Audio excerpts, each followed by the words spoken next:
Mama will always love you.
It's been 84 years.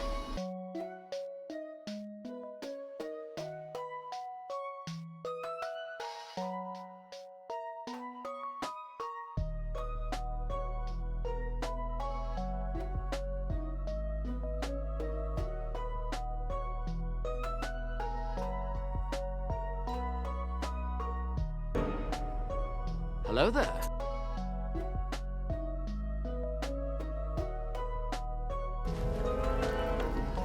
Look how old you've become. Mama will always love you. Tikosi 1111 resubscribe. It's been 84 years. Tikosi 1111 says I don't know what to say. I'm happy to be here.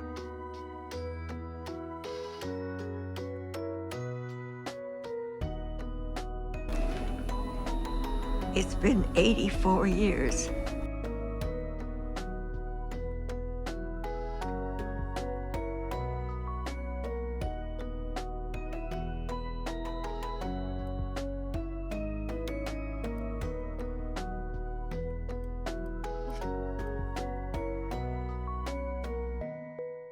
I want more.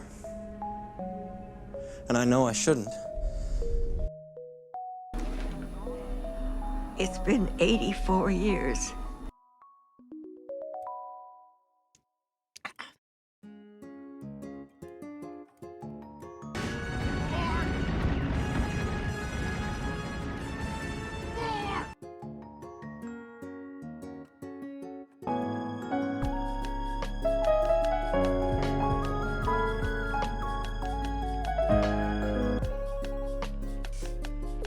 Hi.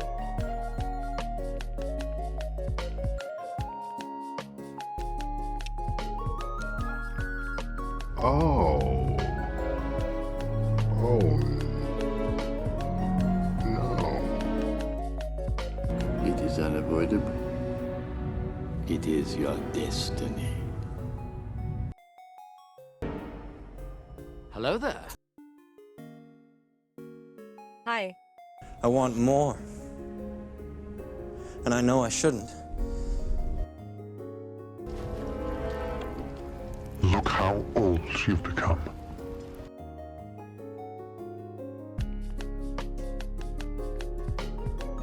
And I gotta tell you, it was perfect.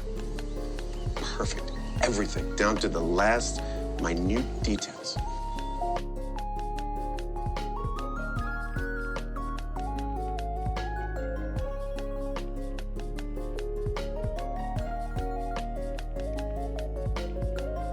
Hi.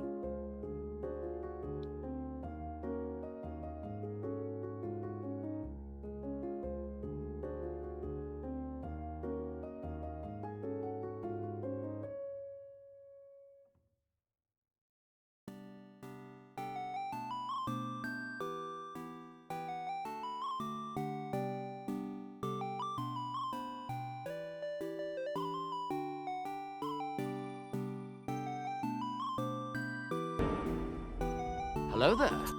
Hi.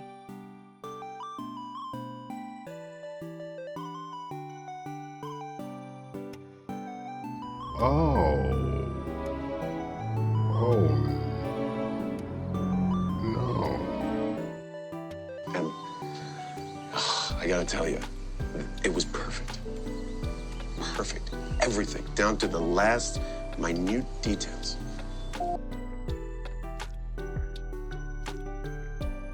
Hi.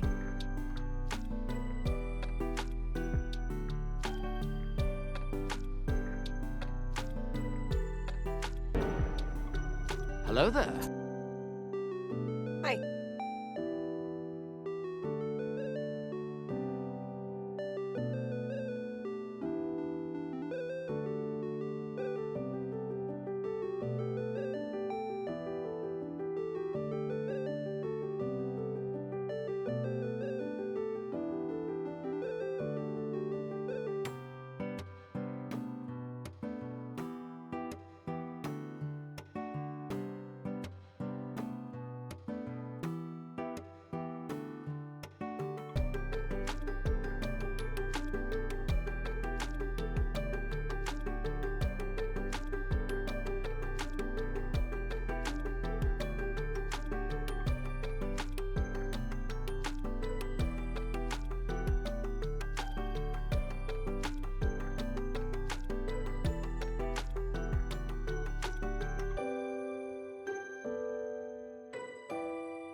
Hi.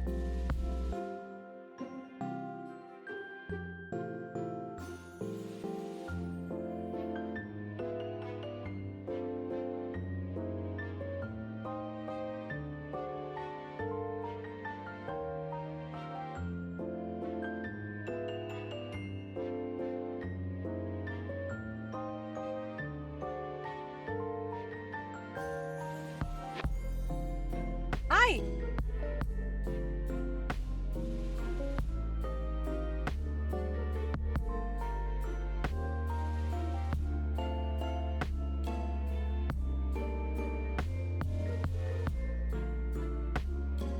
Hi. Hi. Hello there. Hello there. Hi.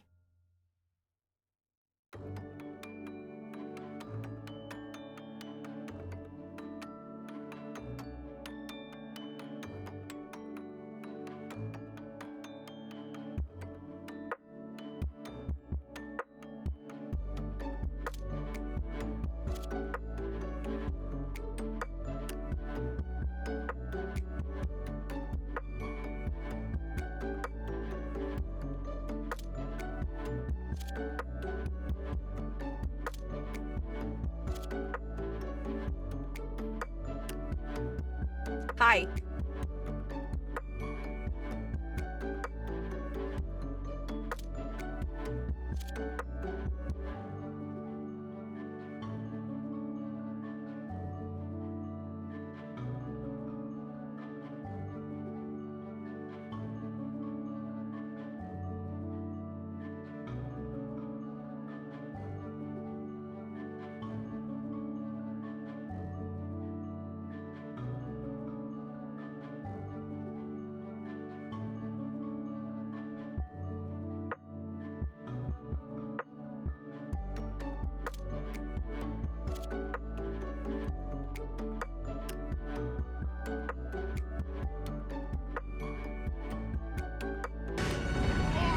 are the sweetest little cutie pie.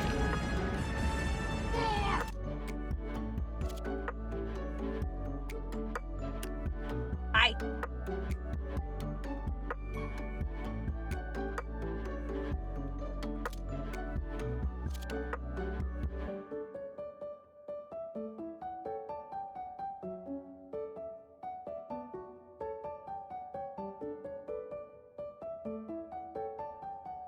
Hi.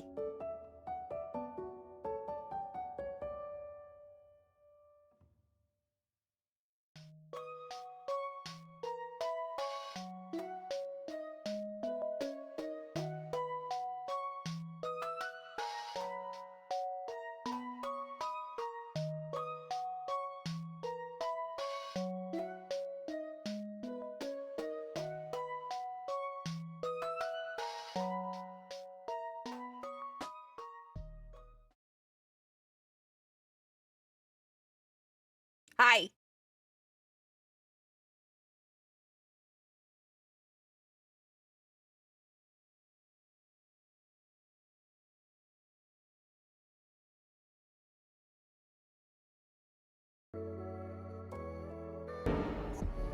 Hello there. Hi.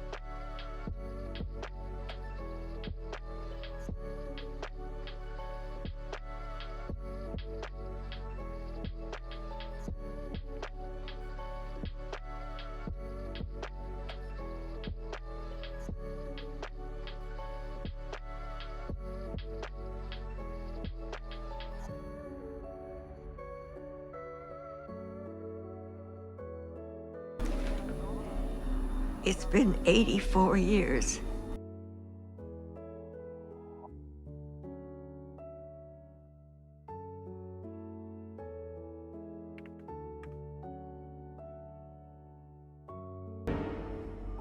Hello there. Hi. Hello there. Hi.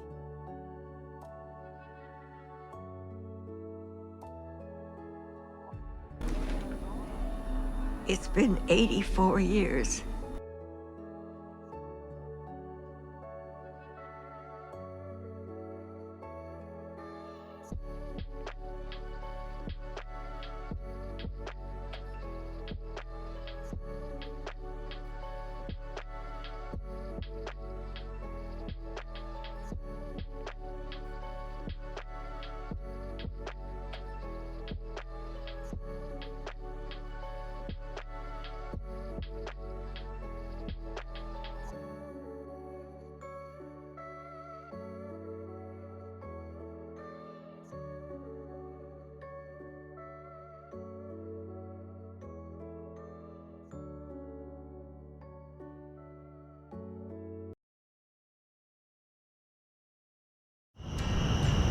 How's it going, honey? You get a chance to look at the menu. We've got meat strings on special today. Do you have anything that I don't have to pay for? Oh, no, this is a business. You have to pay for everything. Okay, well, maybe you brought in your own personal lunch that I could eat. Oh, I've actually been skipping my meals. Why? Just trying something new, seeing what happens if I don't eat. Pretty sure we know it would happen. Well, you never know till you try. No, we already know. We'll see, I guess. Do you have anything I can eat? It doesn't even have to be unhealthy. Look, I'm not supposed to do this, but I can get you a meal half off, double the price. Isn't that the same? Hey, I'm sorry, I think I'm just now recognizing you're that Glurin that got kidnapped, don't you? Been kidnapped a bunch. You'll have to be more specific. You got kidnapped and that cop died saving you. That was a big story. They never solved that, did they? No. No, they didn't. Well, I hope his sacrifice wasn't in vain, and you're living every day to the fullest and getting the most out of life. Look, right now I'm just trying to get a meal. Not without paying, you're not. Can I at least sit for a bit? Sweetie, you can sit for as long as you'd like outside.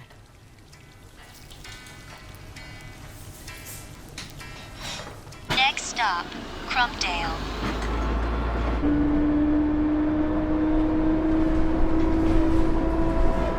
Welcome to Crumpdale.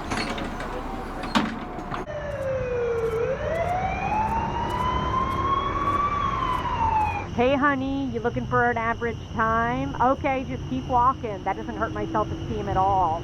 Do you have trouble picking what to watch? Does mailing things confuse you? Are you experiencing your own independent thoughts? Then Monodrex might be right for you. Monodrex Come on, is a Tiggy. treatment that Think takes something all with the yourself. guesswork out of thinking. Wait. Monodrex acts as a I've got simple it. brain. Whoa! Whoa! These are good teeth.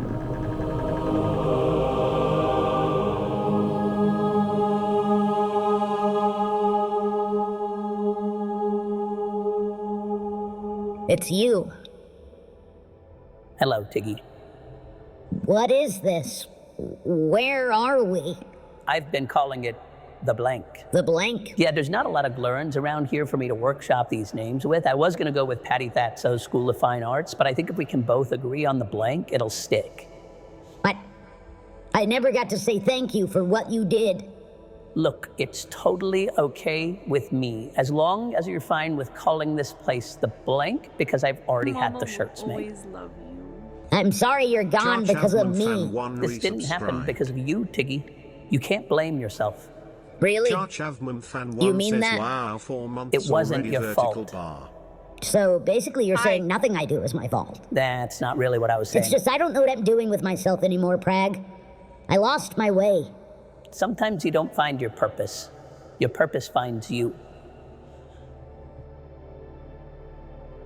Are you pooping in here? Or how does that work? Goodbye, Tiggy. Wait, where are you going? Answer the poop question.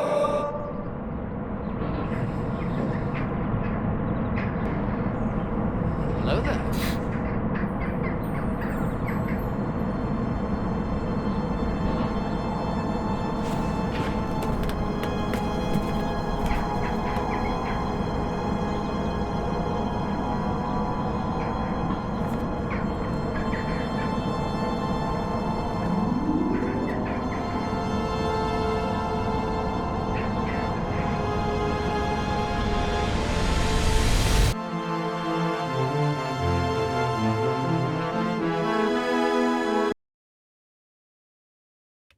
VTubing is.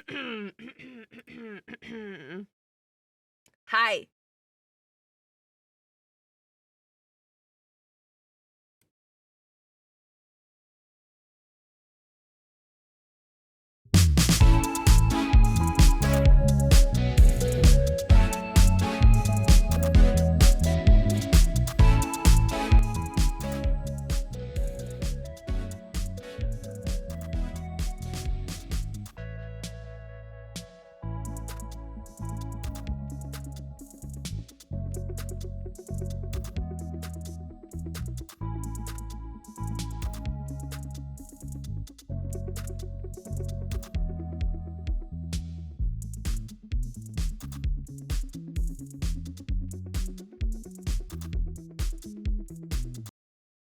Hi, welcome to my debut.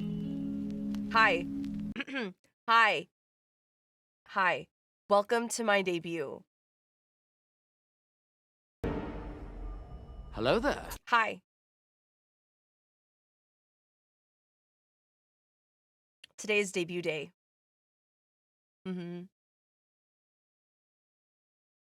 You're finally here. Come inside. Get in the home. Open the door. Get on the floor. Everybody do the dinosaur. Guys, we're here. Finally, the day of the debut. Oh, no. There are so many people here for my debut. I'm really sorry. I'm really nervous about this. I've never done VTubing before. This is the first time I've ever turned on my OBS computer. It's nice to see you. Hi. Welcome in. Yeah. I've never done this streaming thing before. Wow, I can't believe there's so many people here for my debut.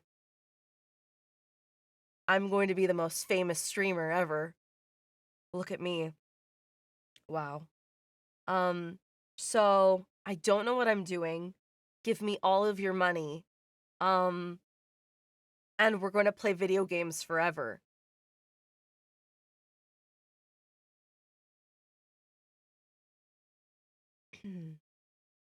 I'm very happy to be part of a new streamer Yeah, me too. I'm You are the also. sweetest little cutie pie. Thank you for your money.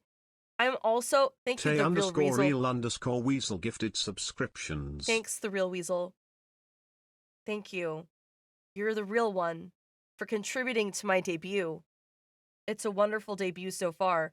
I've already gotten 5 subscriptions. That's so much money. So, thank you. Now we can continue the stream. Seems legit. How do I follow? I don't know. I think that there's a button. Hello there. I think it's a rectangle. I think you have to press the rectangle to follow me. Do you guys know where that is?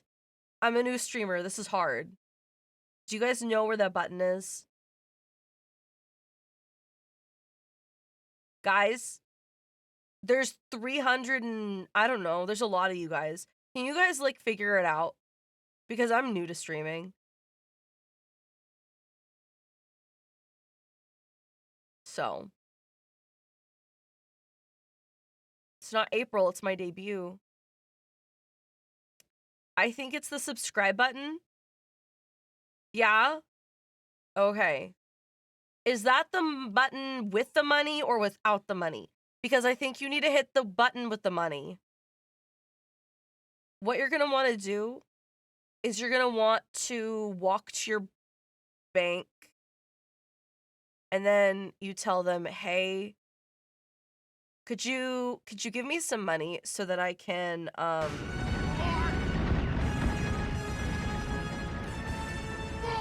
put it into this streamer that I'm watching?" It's my first time watching her, and guys, what do I say? What do I say next? I'm a streamer, but like I'm new to this. So, what do I? Oh yeah, to put the money in the rectangle. So, you have to walk to your bank, tell them that you need money for the rectangle, come back to your computer, and then put your money in the rectangle. Can you do that?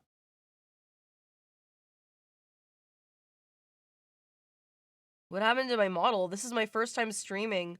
Why are you being so mean to me? You are the sweetest little cutie pie. Oh my gosh. Thank you for putting money in the triangle. Congrats on being your adventure as a VTuber and streamer. Thanks. Thanks. I'm going to be the first purple-haired woman. You are the sweetest little cutie pie. Oh my gosh, that person also put money in the triangle. Is this how you do it? 420? You put 420 purple monies in the triangle. Thank you.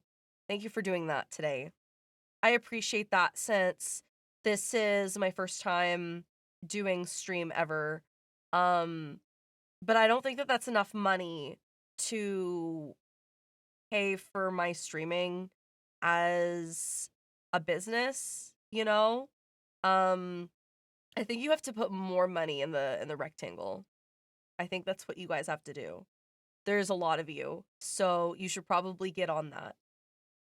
You know? You look familiar. Are you a mother? I'm a streamer. I'm a streamer. You are the sweetest little cutie pie. Upfalf says rectangle. Let's go. 69 and 0 purple monies in the rectangle. Thank you. Thank you for your monies in the rectangle. You're sweet and adorable and funny.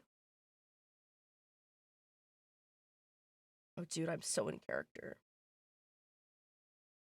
We love rectangles and triangles. Yeah, whatever shaped like money.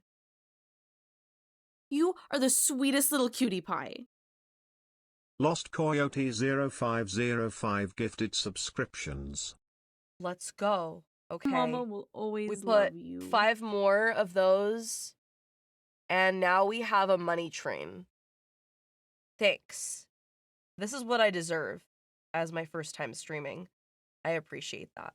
Yeah. Thank you. Thank you for being part You of are my the journey. sweetest little cutie pie. The season me gifted subscriptions.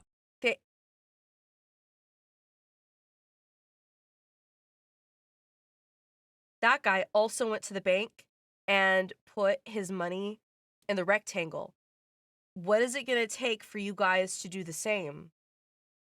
Hmm?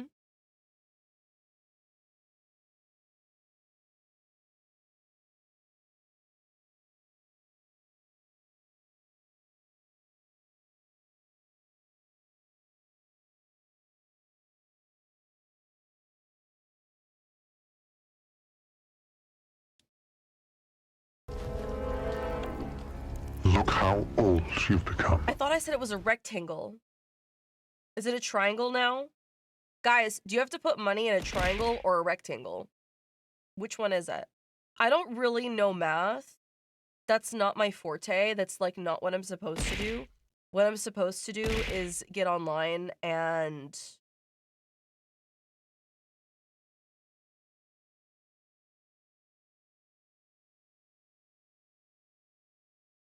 what am I supposed to... Why do you look stressed? I look stressed because this is my first time streaming. See? This is my first time streaming face. Mm-hmm. Do you like my vertical bar? I have this thing that attaches from my head to my shoulders. It's my secret vertical bar. But you can't tell anybody about it, okay? I'll show you guys, but look. Guys, it's a secret.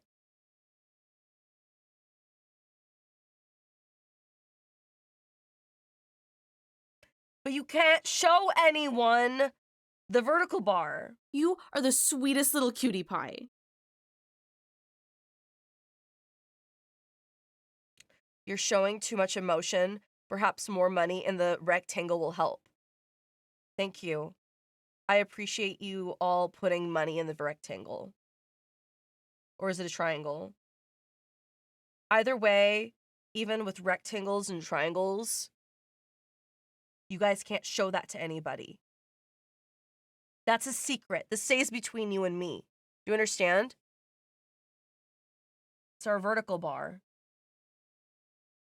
But you don't put money in it. There's a triangle. I don't know.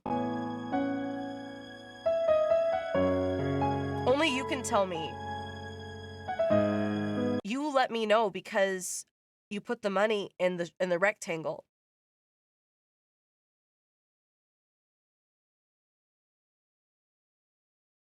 You promised to keep it a secret. What are you gonna do when you lie to me? What's gonna happen when you lie to me and you share with somebody else?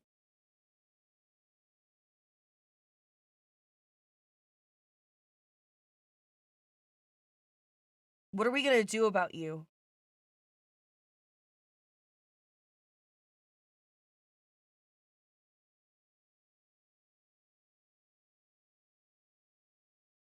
Pay $50? You want to see my whole model? Yeah, I guess, since it's my debut and everything. Okay, hold on. Okay, first there's this. Did you get that? Okay. And then there's this. Did you get that? Okay, okay, okay. Okay, wait, wait, wait, wait. And then there's this. Did you get that?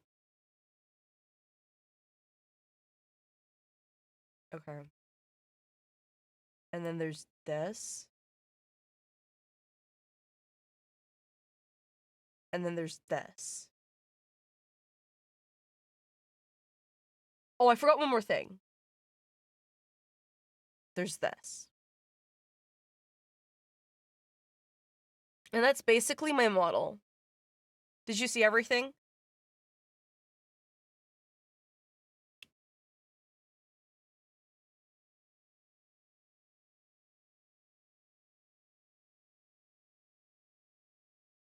Okay.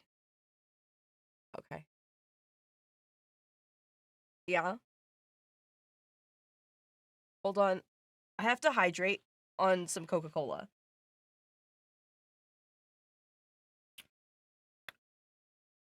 Okay. You like the details on my model? Thanks. I like the details on your model too. It's mostly text. But it's okay because I've got a big imagination.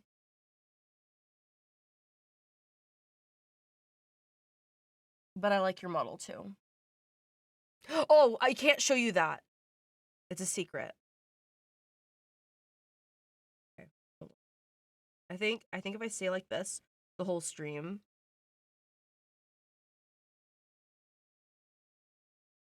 then I won't show you my secret vertical bar. My mom always said not to show off your vertical bars in front of boys.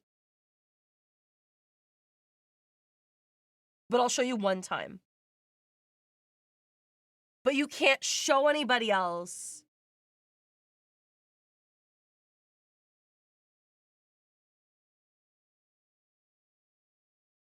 But just one time.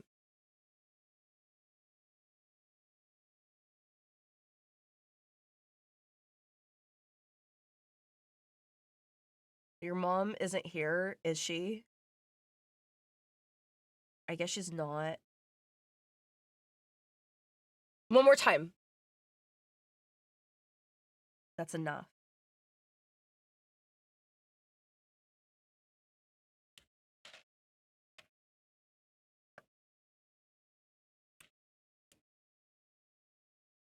That was more than one. You can't count. Mama will always love you. Hidden Blade 83 resubscribed. My Twitch is broken and my channel is broken. This is the first time I've ever streamed before. So, they're all liars. You like the vertical bar?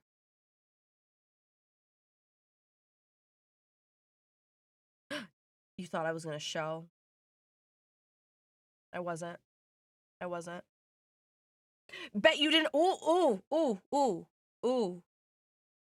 You didn't expect that.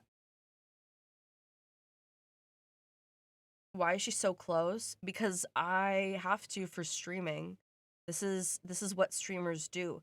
They get up close and personal with their audience and then smell them through the computer screen.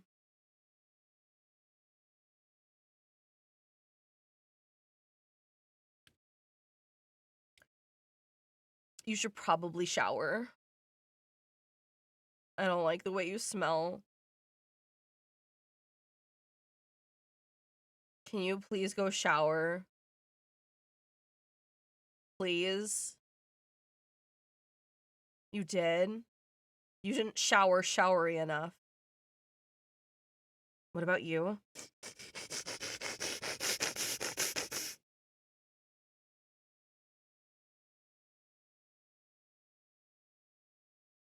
I'm thinking about it.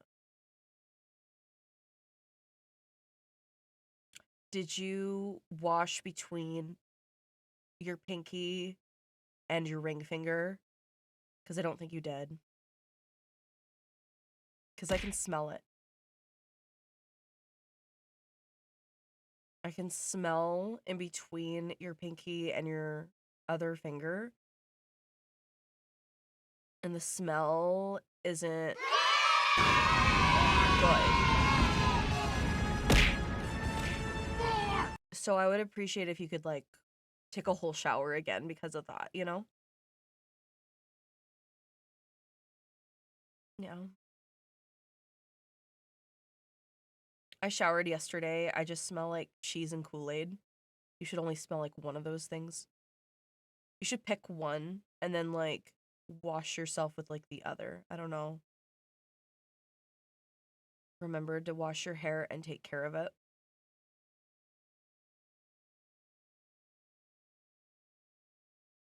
Is this gonna be a 53-hour stream on your first time?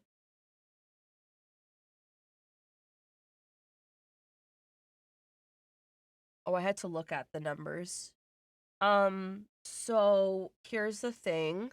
Because this is my first time streaming, I thought that because I've seen other people who get online and they do this kind of thing with like their community and whatever, they put numbers on their screen and then it counts and it has numbers. And so because I want to be a professional first time streamer, I wanted to also copy all of them.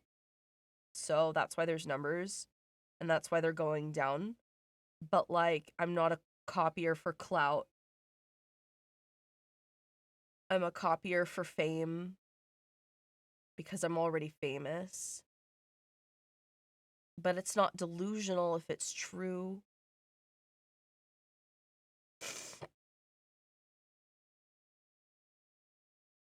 Yeah, the more numbers you have on there, the bigger streamer you are and the better streamer you are. So hold on, I needed to hydrate with my Coke again. Can you smell me? Cuz I actually showered. How do I smell? Stop looking at my vertical bar. Stop. Should I shower again? Cuz I showered, but like I should shower again maybe. I don't know. Like I could stop my stream after I make a few more dollars, I think maybe. I don't know. Maybe that's what I'll do. You're still perfectly stinky. That's disgusting. And I think the problem is that your nose is unwashed. Go to the sink and like take the soap and put it on your like pinky finger and then dance it around the inside of your nostril. And it might bubble up a little bit, but like that's part of the process. And then what you'll want to do is you'll take one of your nostrils and plug it up so that when you blow the other nostril, it'll make a bubble. And that's how you know that your nose is going to be so clean.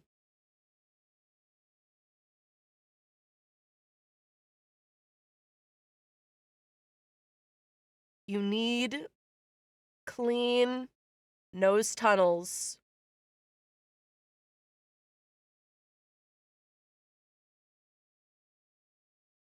And then you can take a Q-tip, like a decadent little cotton towel for the inside of your nose tunnels, and clean them out. And then I want you to come back to the screen and smell me again.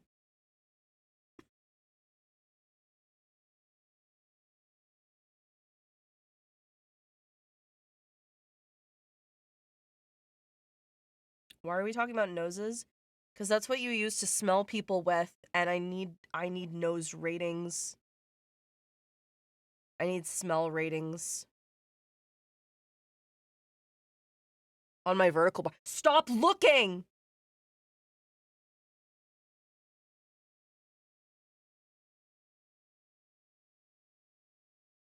Who's texting me? What the frick? My best friend is texting me. But she needs to stop because I'm a popular streamer.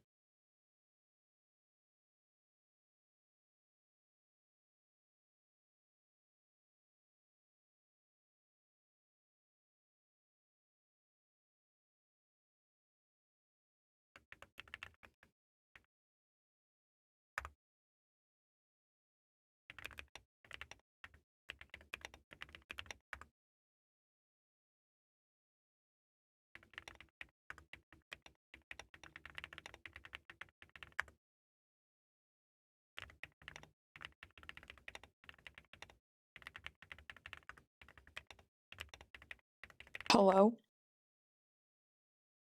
Listen, you've been texting and blowing up my phone, and oh, guys, this is my best friend. Listen, you need to stop blowing up my phone when I'm streaming. I'm a big deal, and this is my first time streaming, and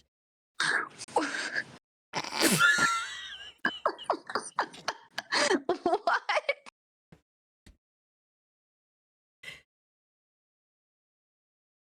This is your first time streaming? this is my first time This is streaming. This is your first time streaming. Yeah. And you're a big deal. Yeah.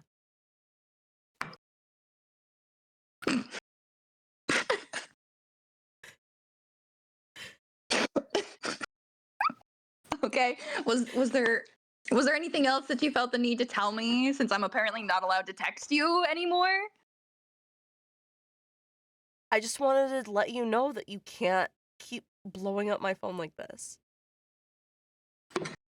I mean, I don't really see it as blowing up your phone. It's not my fault that you think you're better than me and are unresponsive. I work hard, I toil hard to scavenge the best TikToks for you that I think you'll enjoy. And I send you TikToks, and I send you TikToks, and I send you TikToks. And what do? You don't even watch them.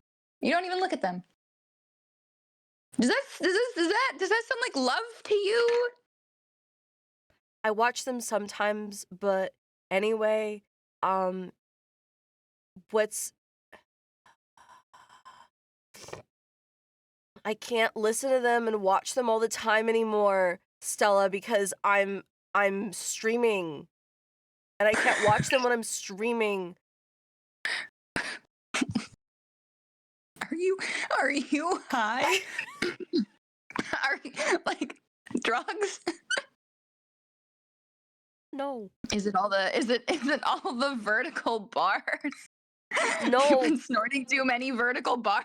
It's the fame. It's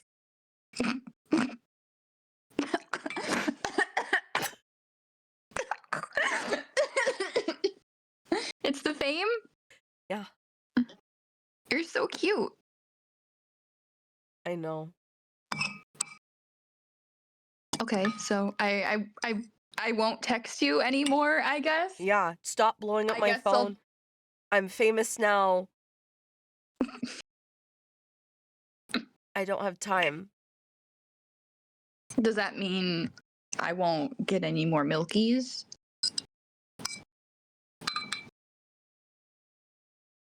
I don't know, because I don't know how long I'm going to be streaming. What are you talking about? What are you talking about? What are you on? I don't know if I'm going to have time. Time for what? No. You're a streamer. You set your own time. What are you talking about?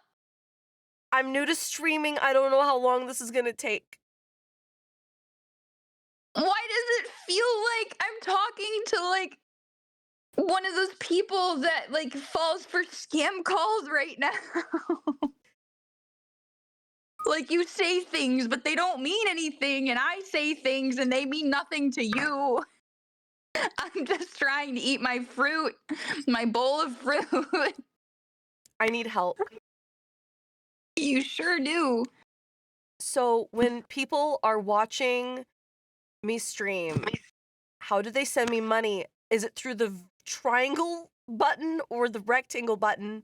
When they go to their banks and tell them, I would like to put money into the streamer's account, which button do they put it in?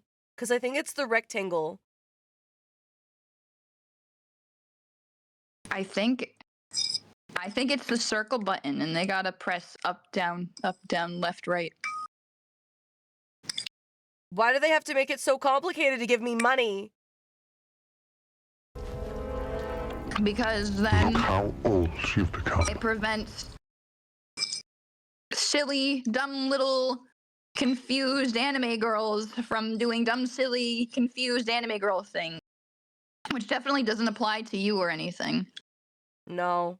I'm gonna spend all their money goodly. So that wouldn't be me.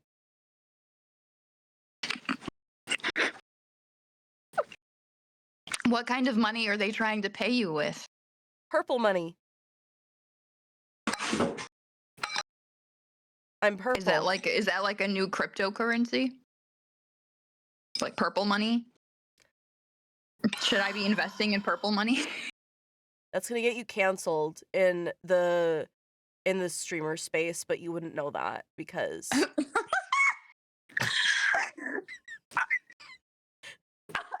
going to strangle you.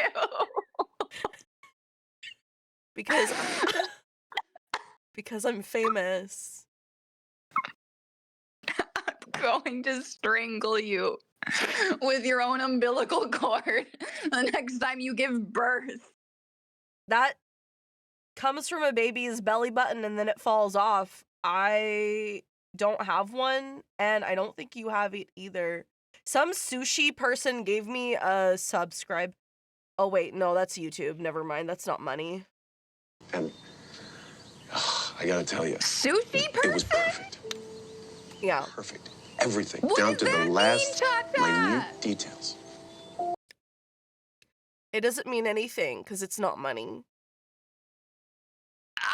I feel this overwhelming stress right now.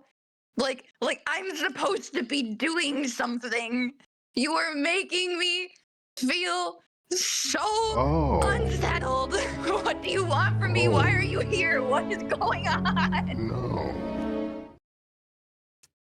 It's my debut stream.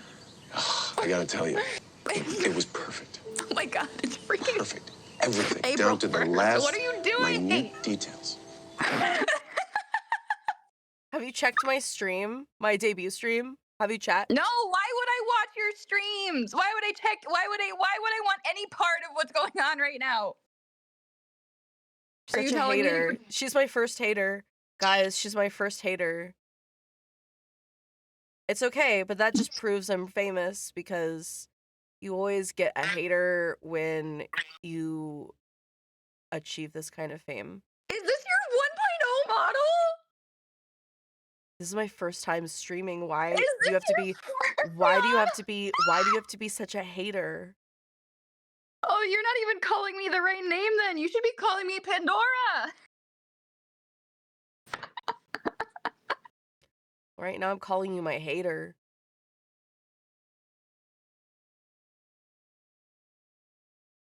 You're right. You're right. I know. I'm starting to think you might not be cut out for this, Cha-Cha. What do you mean?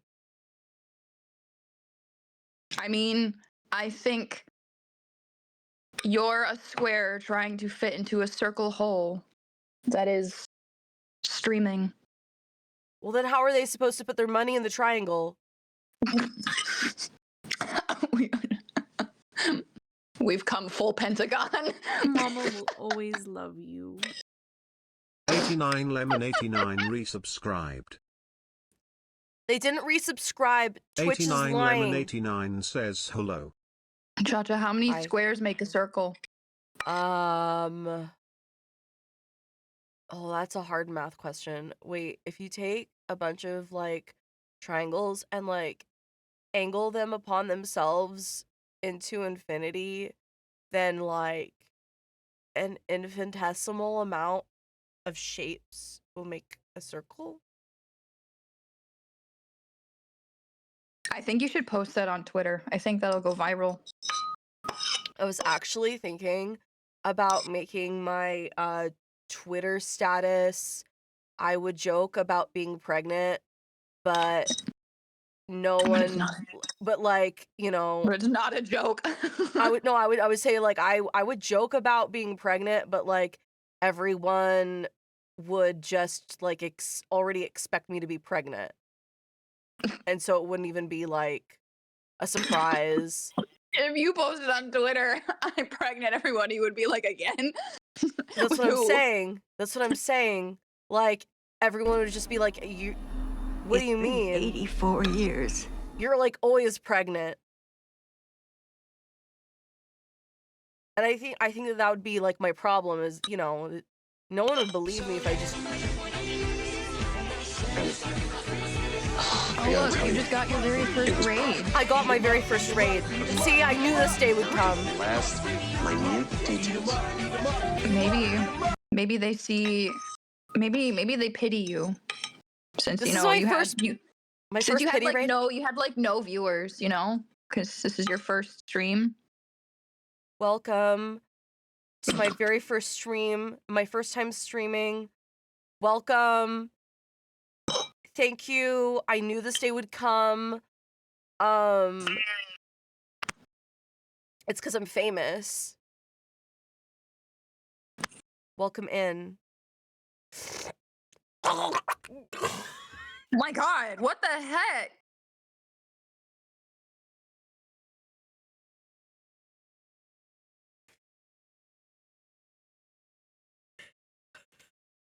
Not to break character right now, but that was the nastiest crap in my life.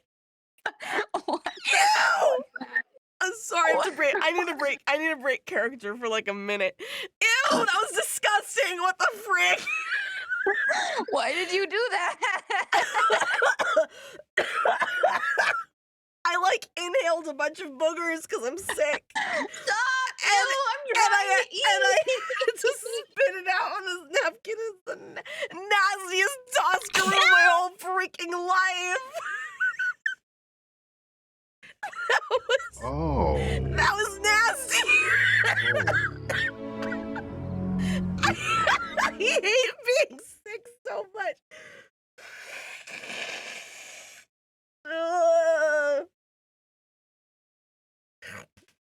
Hey, chat. 50 gifted and Chacha will show her loogie on stream. No! That's nasty. 50 gifted and Chacha will show her loogie on stream. No, it's nasty. At least there's no yellow particles. It's mostly just glistening because I'm hydrated. Because I'm hydrating myself on Coke. No. Really quick before I put my character on again. Welcome Raiders. I'm going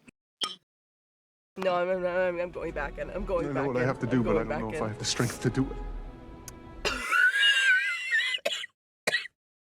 I hate this so much. Me too. Me too, Chacha. Stop making disgusting noises in my ear. I'm trying to eat my bowl of fruit.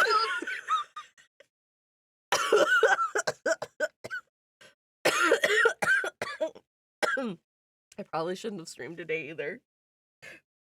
No, you probably shouldn't have. You probably shouldn't have done anything today. You probably shouldn't have called me. You shouldn't have had this conversation with me. There's a lot of things you shouldn't have done today. But it's April 1st. You don't understand. It was so memey at first. Like, so I started the stream. I'm gonna let you know what happened. I started the stream with my freaking model. And, like, all I did was, like, take it and jump it around and say the word hi for 15 minutes. I said nothing to my chat, and I just said the word hi. Actual footage of Chacha's first stream ever.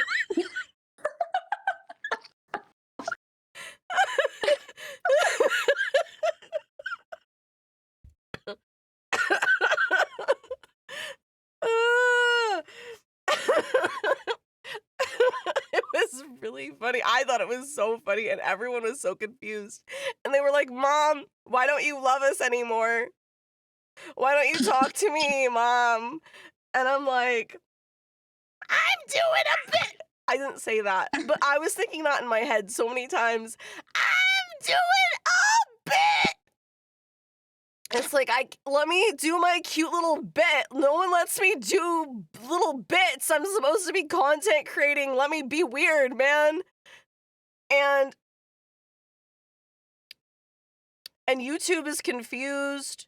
They're like, why do you look ugly? And I'm like, dang. And somebody on Twitch was like, why does your face look like it could, like, Poke me in the eye. Don't be mean.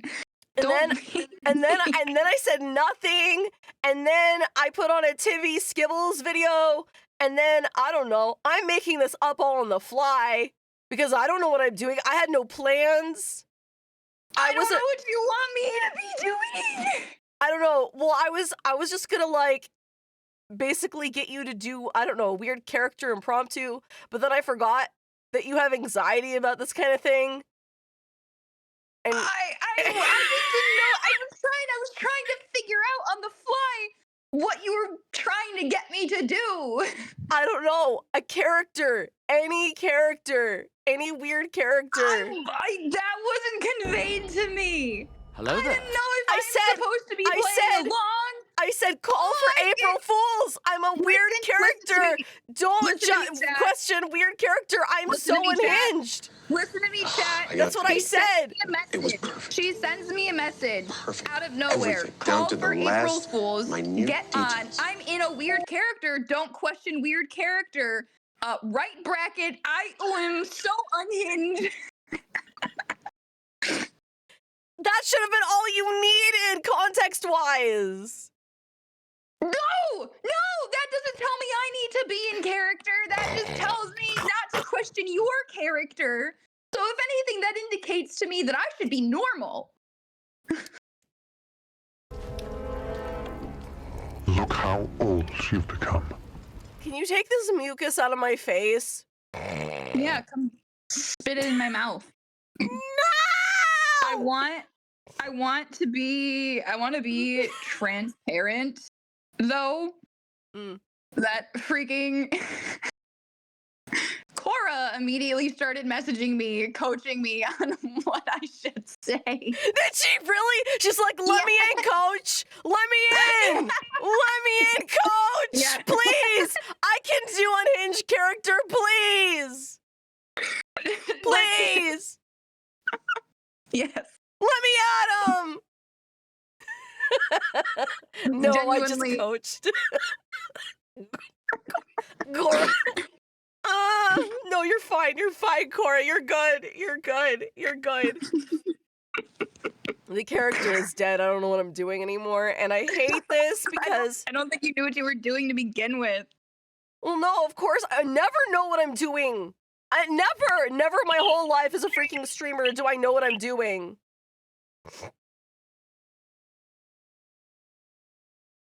Yeah, I know. You're like my comfort character right now. Your comfort character? Is that all I am to you? Just a character in your Sims save called life?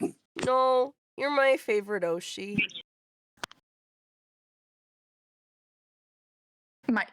Your favorite Oshi? Do you know what Oshi means? Yeah. Well, thank you. Yeah.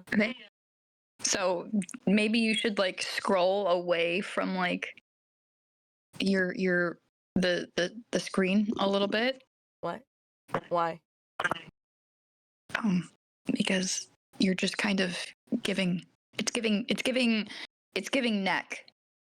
It's giving giraffe. Do you not like it? It's giving could definitely deep throat a Coney Island hot dog. I probably could.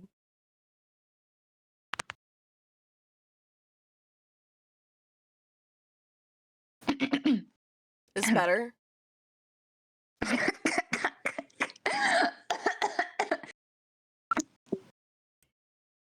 Yeah.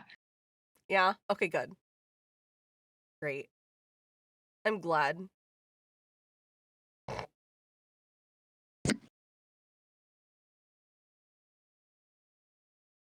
Stella, I don't know what to do for the rest of my stream. What are you doing for stream today? I'm not streaming today. My stuff isn't set up yet. What? Oh. April Fools? What do you want from me? You said that you're not streaming. That's like your April Fool's joke, right? My April Fool's joke is that I'm not streaming today. Yeah.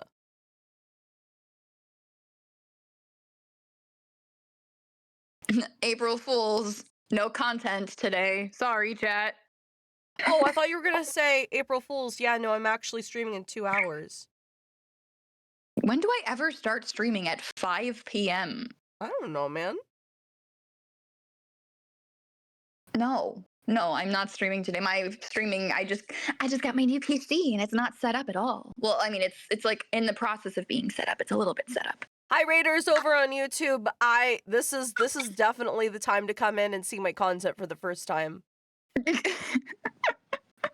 This is the day. This is the day. This is the time. Welcome Raiders. What do we say to the god of death? Hi Donko. Welcome in. What do we say to the god of death? Would you like some cookies? Today is the day. For cookies? For death. For It's a Game of Thrones reference. Well, slightly altered. Huh. I like the idea of getting cookies though. I have a cookie from Chick-fil-A right here. Welcome Raiders!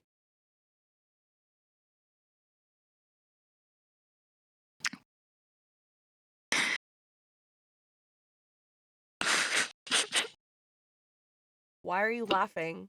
Because I'm just staring at your face. It's a good one.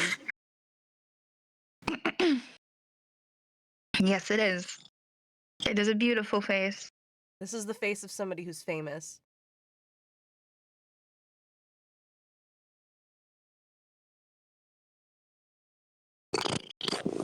Can you hear my cat right now? Mm-hmm. Approving purrs. He's trying to headbutt me off the phone. He's like, Stella, I don't know what you're doing, but you need to get out of there. No. Why is your cat trying to sabotage you from having a good conversation? Well, I think he's trying to save me from whatever it is you're trying to do. Like what is your stream plan for today? You didn't even put out a schedule. No, I didn't. For this week. I No. tried looking at your schedule and you don't have one. No, I'm supposed to be sick. You're supposed to be sick? Yeah. I was supposed to not do anything today either. Yesterday I was supposed to do nothing, and today I was also supposed to do nothing, but it's April 1st, and that's unacceptable. And so you decided you were going to... I decided to debut and stream for the first time today. You decided to debut and stream for the first time today, and yeah. Just give me nothing. Give me absolutely nothing. I'm giving you content and a conversation.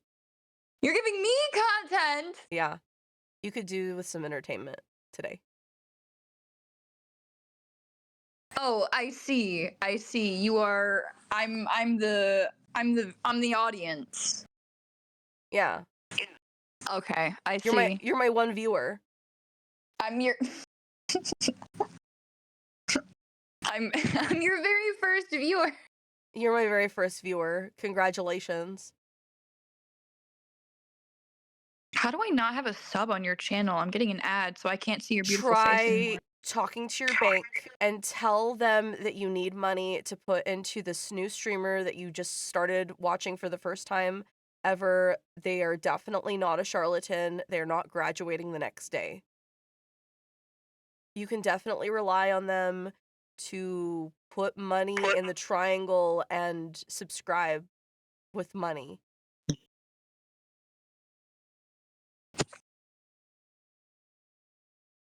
So do I press You are the sweetest square little button cutie or the pie. triangle button? You press Cora the gifted triangle. subscriptions. Cora gave you a subscription. She already put her money in the triangle. She put money in the triangle? She did.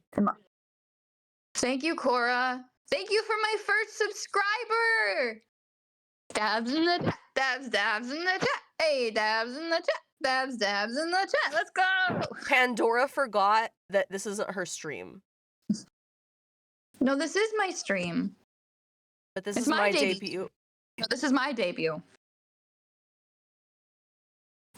I'm sorry. How did you get here? Why are you on my stream? I'm supposed to be playing Sonic Adventure DX. I wanted some of your clout. I mean, I understand that you'll never be on my level. I know. But you just gotta find your own way, Chacha. If you just believe hard enough, you too could maybe be a streamer. Not necessarily a successful one, but a streamer. How long will that take me?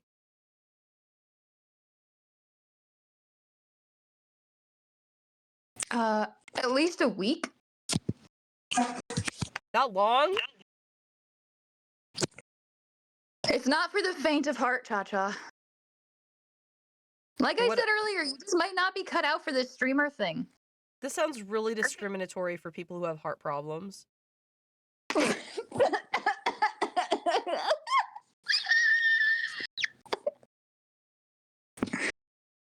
Yeah. Yeah, I imagine trying to be a streamer when you have a heart problem would be really tough, but I guess, that's just the luck of the draw. Your body, if you have a heart condition and you're trying to stream, your body just might be telling you something.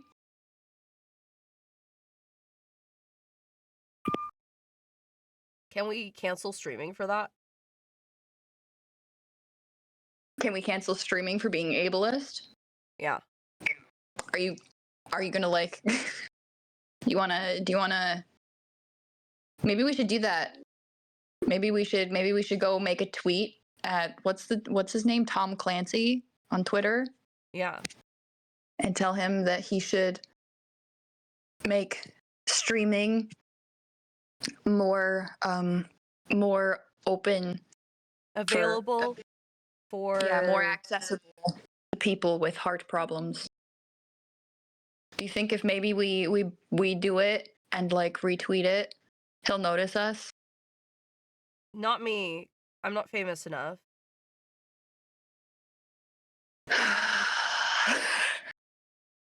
So you're gonna have to do it for us.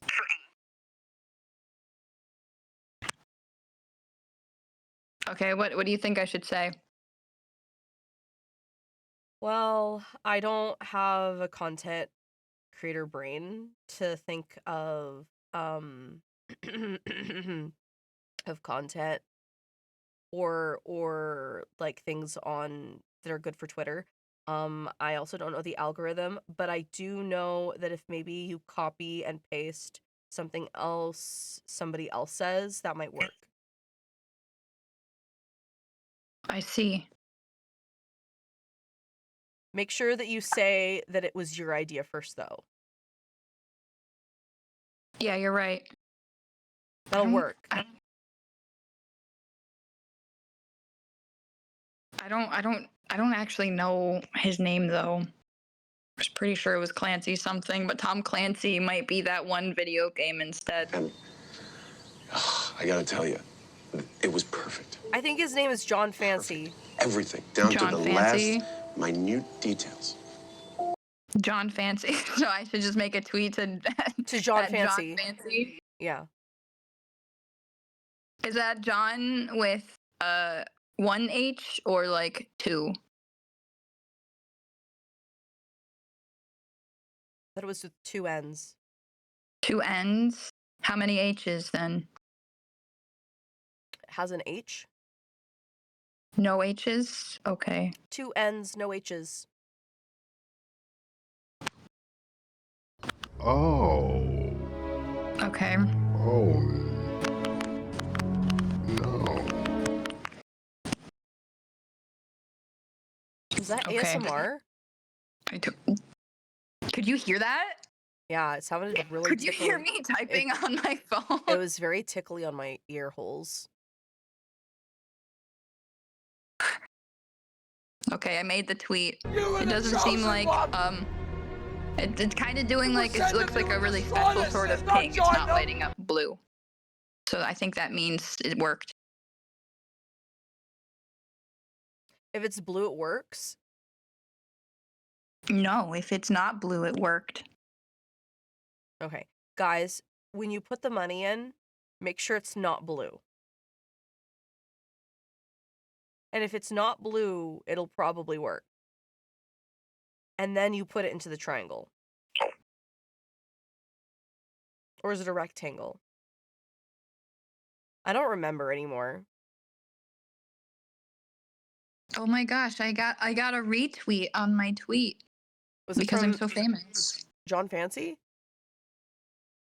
Yes, actually was from John Fancy. He noticed me, so maybe John Fancy is actually gonna do the thing. He's gonna make streaming more accessible for you since you have a heart condition. Oh, I don't have I actually don't have a heart condition. Oh yeah, well, Amanda me says, neither. who's That this would new be so streamer cringe. YouTube recommended?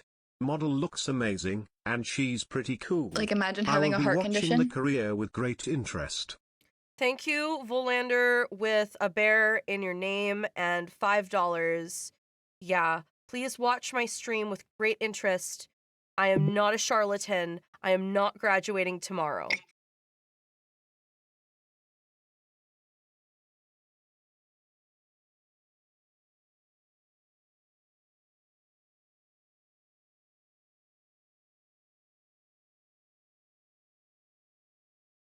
Did he give you purple money? It's green. Oh, ew. Green money? Like boogers? It's because it's on YouTube. YouTube's built a little different.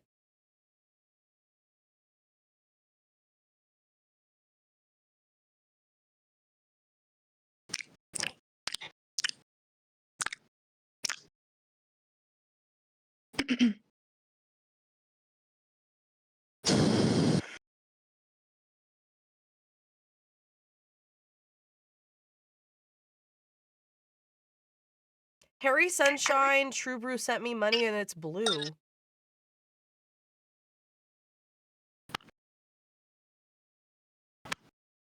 He sent you blue money? Yeah, it was $1.49 in blue money. Mama will always love you. Moon Viewer resubscribed. That's a lot of money. Moon Viewer says, hello mom. Hi, Moon Viewer. You have not been subscribed for 3 months. I only started streaming today.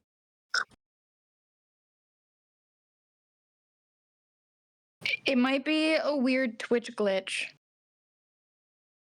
I honestly think so, because somebody earlier said theirs was 8 months, and I just don't understand what's wrong with Twitch. I thought it was supposed to be the platform for streaming, but it just seems to be full of glitches. Like, my current text, do you know what text chat it is in, like, stylistically?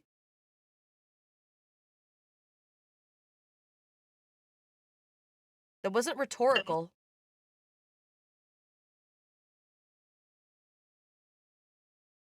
Sorry, I had you muted. What?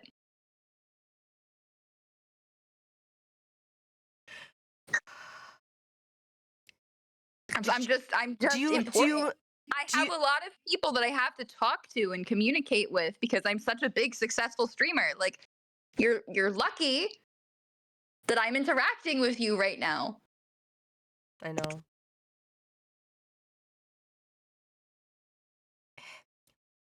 I said Twitch is glitching so much today, and right now their text style is even in Comic Sans for That's all a of my pretty good font. chatters. That's a pretty good font. Comic Sans. Right up there with Papyrus. You made sure you Isn't said that all a of your fruit? things. Papyrus? Yeah, isn't that a fruit? No, I think that's Popeyes. That's a chicken place. No, that's papaya.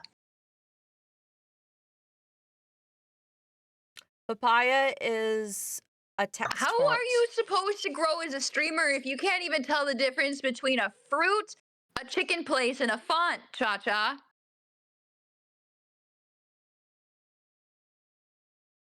You think you can amount to anything when you lack the fundamental basics? Where did you go to streamer college? I was thinking I should probably start applying. I went to the University of Tom Clancy. Not John Fancy? That sounds like No, a Tom discount Clancy. sort of place. No, it's really prestigious, and you have to be invited to go there.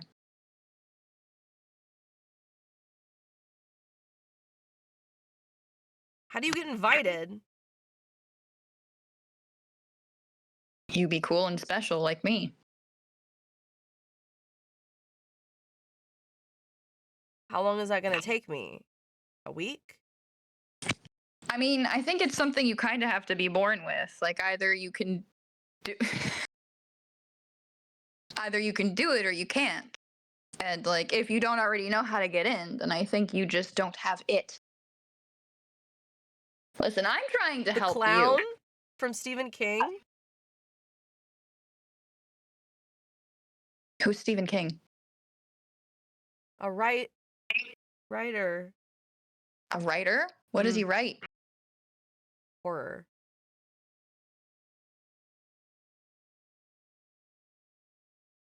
Psychological horror. Is that like a game I can play for content? I mean, you'd probably get DMCA'd. DMCA'd? Mm-hmm. Yeah, it's like YMCA, but like it'll kill your streaming career.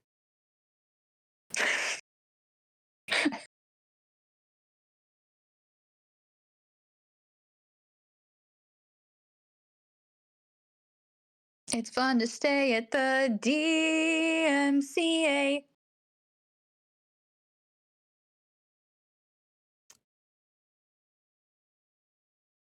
Don't they teach you about that at streamer college?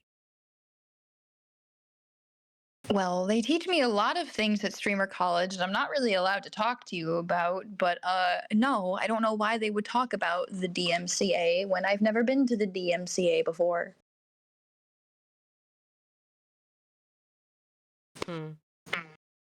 I guess that makes sense.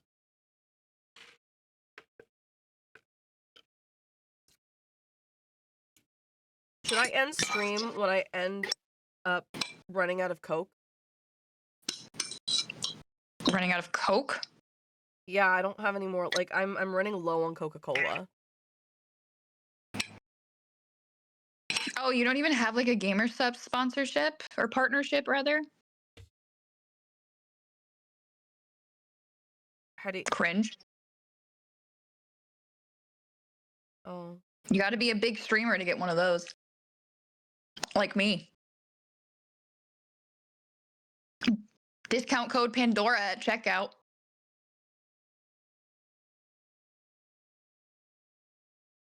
Oh. So, when you get one of those, like, what happens? Like, do they give you a bunch of soup?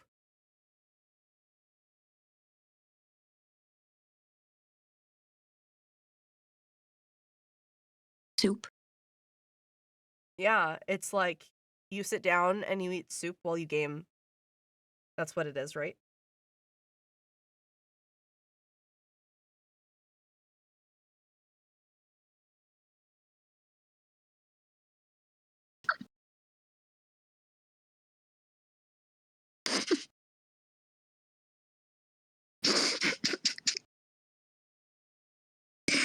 I don't think I can do this anymore.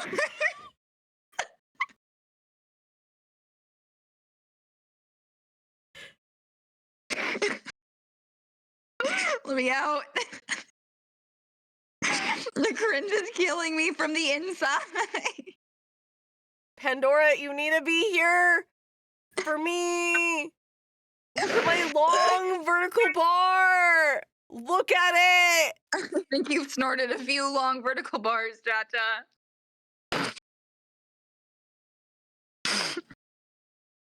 Look at my vertical bar. Look at it. Look look at it. I was Pandora, please stay. I accidentally switched to this face, and I was like, oh no, this is so unhinged and horrible. And then I was thinking about switching back, but then I was like, no, actually, I love this face. It reminds me of like Rick and Morty. And I love it, and I don't know why, and I can also frog blink with it. And you felt the need to make it my problem. I'm making this everybody's problem at this point. Oh, you look like, yeah, Clara's right. You look like Femme Saitama. You're like Latina Saitama. I love it so much.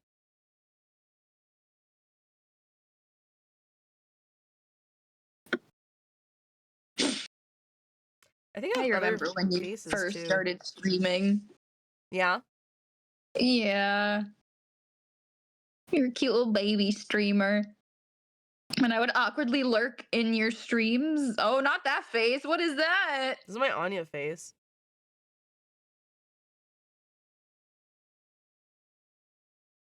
This is like the face I would make if I like came over and smelled your armpit and got away with it. I think if you came over and smelled my armpit, you wouldn't live to tell the tale. I probably.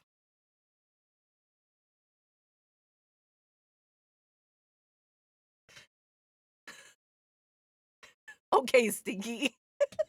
I was about to shower, and then you're like, hey, get in cold, don't question it. Like, my phones are literally dying. They're both at like 15%.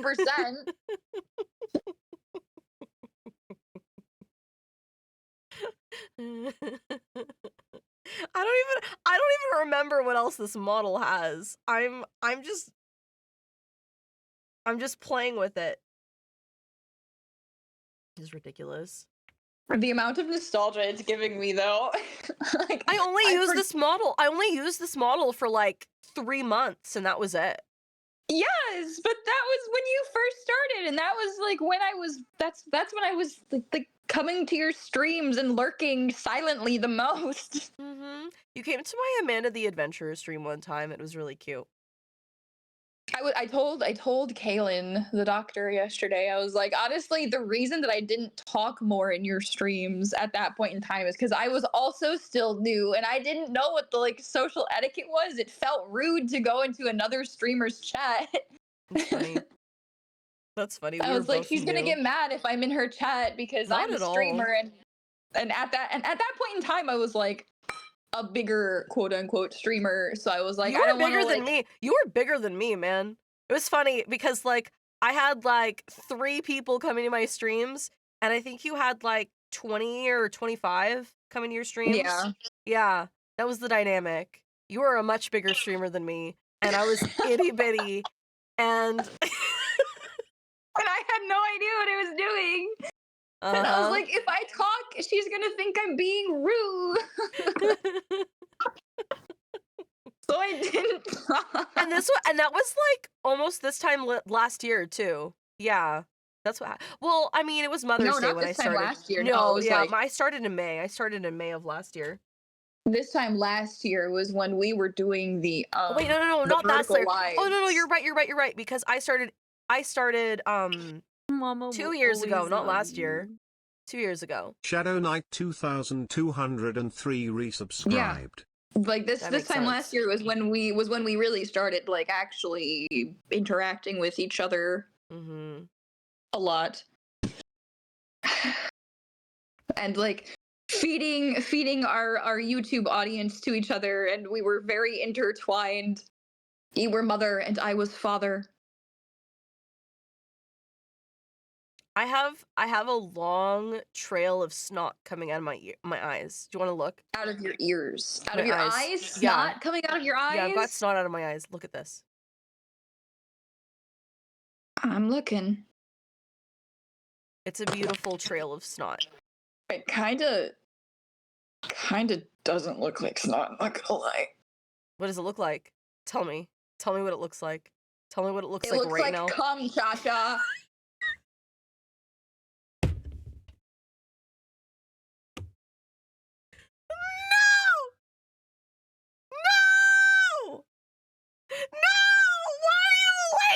to me! You know exactly what you did! I said it looked like snot! And you said it didn't look like that! I said, okay, well, what does it look like then? You knew what I was gonna say, and you taunted me anyway. No, I thought you were gonna say something like, I don't know, like glue. I don't know. You're full of it. You're full of it. You are full of it. You are not going to freaking plead innocent. Well, apparently I'm full of something that I'm not repeating on stream. Dang. Well, the heck? You are perpetually pregnant, so that is how that That's works. so rude to me. That's so rude. Where do you think babies come from? Me. Okay. Sorry. Sorry, Miss Virgin Mary. I'm sorry. I wasn't trying to imply anything. I certainly was not trying to defame or devalue you. That was not my intention. I was gonna play BioShock, but I don't even know what I'm doing, man. I decided that I was gonna call you because you're my comfort person, and I'm sick, really cute. and I don't know. It's really cute. I don't know what I'm doing. I'm just sick, and I probably am gonna take another nap after this or something. I think you need to go take a nap now. I think you need to give kisses to chat and go take a nap. I can't give kisses with this avatar. I think you need to swap then and go give kisses. No, I don't want to swap because this is my debut model. Well, I you can't can lean do that. really close. You can do like I your could poor man try. kisses. I could just pour. I'm not a man. I'm only half a woman. Look. All right. I forgot it wasn't a full body either. Wee. It wasn't. Technically, yeah. You didn't even have a full abdomen. No. I remember before you commissioned this, you actually asked me about like the model that I had. You were going to use my pre-made model. Mm-hmm. And it was super cute. It was, the thing is that it wasn't very maternal, so I didn't use it. Yeah. Mm-hmm. She was too flat. No, she's got some boing boing. She doesn't have boing boing like this one. I mean, she's got close boing boing. Just not the version of her that I used. Mine has more. Even I don't know, even this one. It has more. Your boobs do kind of have two different zip codes. Especially in that model. They're not far apart. They're squished. They don't have zip codes. They're like in the same neighborhood. They're like neighbors. They're neighbors. They're a duplex.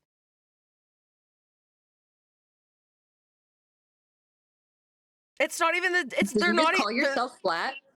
I feel like you just called yourself flat. No, there's like flats and there's duplexes. Oh my god.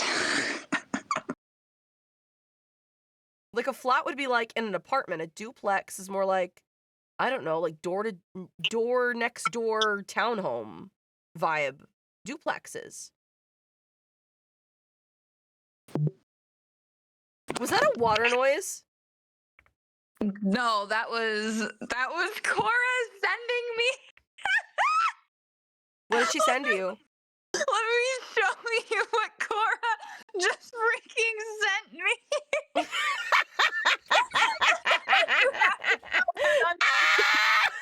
You have to put that on screen.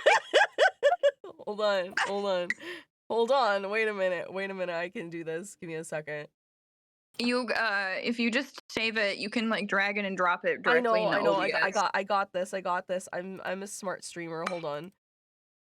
Even though this is my first time streaming, but guys, see, she's learning on her very first stream. Look at her go. Look at me so unscuffed for my very first stream. Isn't that wild? This will never happen again in American history. This is America?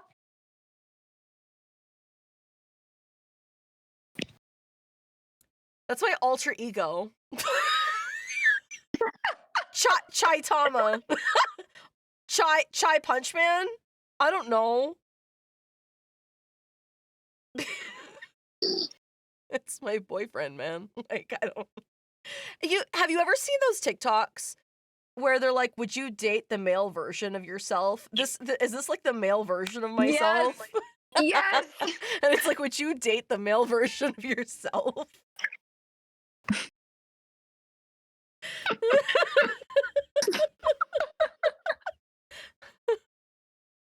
This is your superhero form. New outfit idea. New outfit idea. Superhero Cha-Cha. That's kind of a... You guys are giving me too many good ideas, though. Like, I have too many. I have the model that's coming out for freaking Mother's Day, and I have to do a Cha-Cha rabbit one, and I've got cheerleader Cha-Cha, and someone else was like, oh, you should do like a fairy godmother Cha-Cha, and there's like too many ideas, man. I've got too many of them. This is getting expensive. One Cha Man. One Cha Man. You've been reduced to a singular Cha. Tag freaking nabbit. One Cha. Freaking A. Did I tell you that I went to go do taxes today? No, you didn't tell me directly. So, hold on, let me put my eyes back, because I want more. Ones are embarrassing. And I know I shouldn't. Okay. One Cha!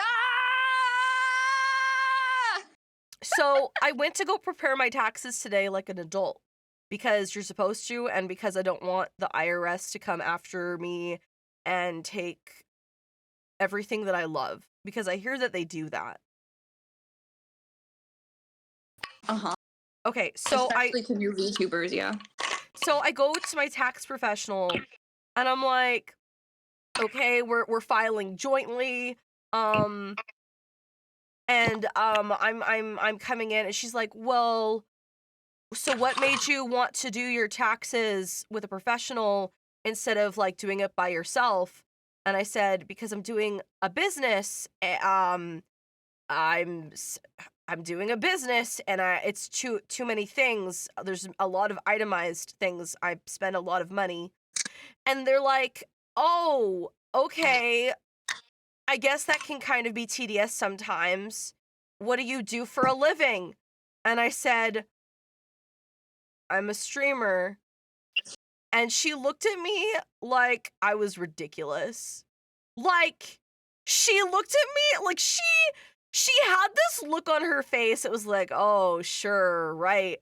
A streamer. How much money does this girl possibly make? Sure, she needs to like come in and do her taxes. Okay, whatever. That's fine. I had wow. What? Just the audacity. I'm sorry. Continue, please. Maybe she thought I was. Yeah, somebody in my chat is like, maybe she thought you were like the other kind of streamer, like a wink wonk streamer. Even so, that's like not like. Why is she giving you a freaking look? That's so freaking unprofessional.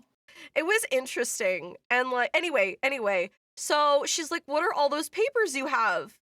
I kid you not, I had a dictionary-sized amount of itemized reports from PayPal, where I went in and I highlighted a bunch of things, and she at this tax professional place, they do not give you, she said that they didn't give her calculators. No calculators. What? And no Excel stuff at her place of work. Okay. What? What kind of place did you go to? I went to a big box place. And I say big box. I did go to H&R Block. Yeah. So I went to H&R Block. So I went to H&R Block. I went to a big box store. I went to the big box to went to a big box tax place that with green. I went to a big green box. And the big green box place. I went to the big green box place and no calculator, no Excel spreadsheet, and I had this dictionary-sized amount of paper, and I had gone through and I had highlighted all of the expenditures that I've made for the year. I was like, these are all the investments that I made. She says, investments or like expenses? I'm like, expenses. It's the same freaking whatever. Expenses. I know it's not the same thing. I know you know it's not the same thing, which is even more of why I'm like, why did you say it like that? Like, you whatever, know better. whatever. I know, but I mean, I'm investing in myself. I'm investing in my own business, but I know they're expenses. Whatever. So I had to correct myself 3 different times. She's like, expenses, right? And I'm like, yes, expenses. The things that I've spent money. She's like, what are these amounts for? Like, what are you spending money on? I said, art. And she's like, where's the money that you use for advertisements? I'm like, oh, over here. And she's like, okay, so you've spent $5,000 on advertisements.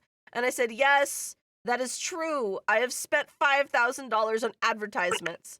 And then she's like, okay, well, what are these other things for? I'm like, oh, these are my receipts for buying computer parts. And she goes through them and she's like, okay, everything for the exception of the 1 bottle of soda. And I'm like, I freaking hate tax professionals, man. She goes through the whole thing. She's like, okay, these are computer parts. These are computer parts. Deduction, one bottle of soda. It's thirsty work going computer shopping. I needed that bottle of soda. So anyway, so I have the 1 bottle of Coca-Cola, and she literally deducted the 1 bottle of Coca-Cola from the itemized report. And then she goes through all of my highlighted work. All right? She goes through all of it. And then she's like, okay, so I would recommend the future getting your own Excel Alpha thing. Dark Wolf resubscribed. Thank you, Alpha. Alpha Knight Dark Wolf says we love you, Mama Cha. So she takes all of the itemized things and she writes them down. She writes down all the math, all of it. And then I'm like, I could just get like a phone and like add all the amounts. And she says, no, I am a human calculator. Ma'am, I trust the calculator more than I trust this random lady. She says, what? She says, no, I am a human calculator. Like this 70-year-old woman had the most math autism moment. It was, I think she had been waiting her whole life for this. Because I offered to make her job easier. She even made like a sigh. But like, you could tell in her demeanor that like, she was waiting to like, go through all that math just to give me a big number at the end. Of like how much you owe? No, about how much I spent for streaming last year. She did not want to be mathing that out in her head. No, she did. That's what I'm saying. She did. She was tallying up number by number to go through all of my expenses for the past year. And when I tell you, that was a long list of numbers. It was a long list of numbers. I really want to know what the final number was. $24,000.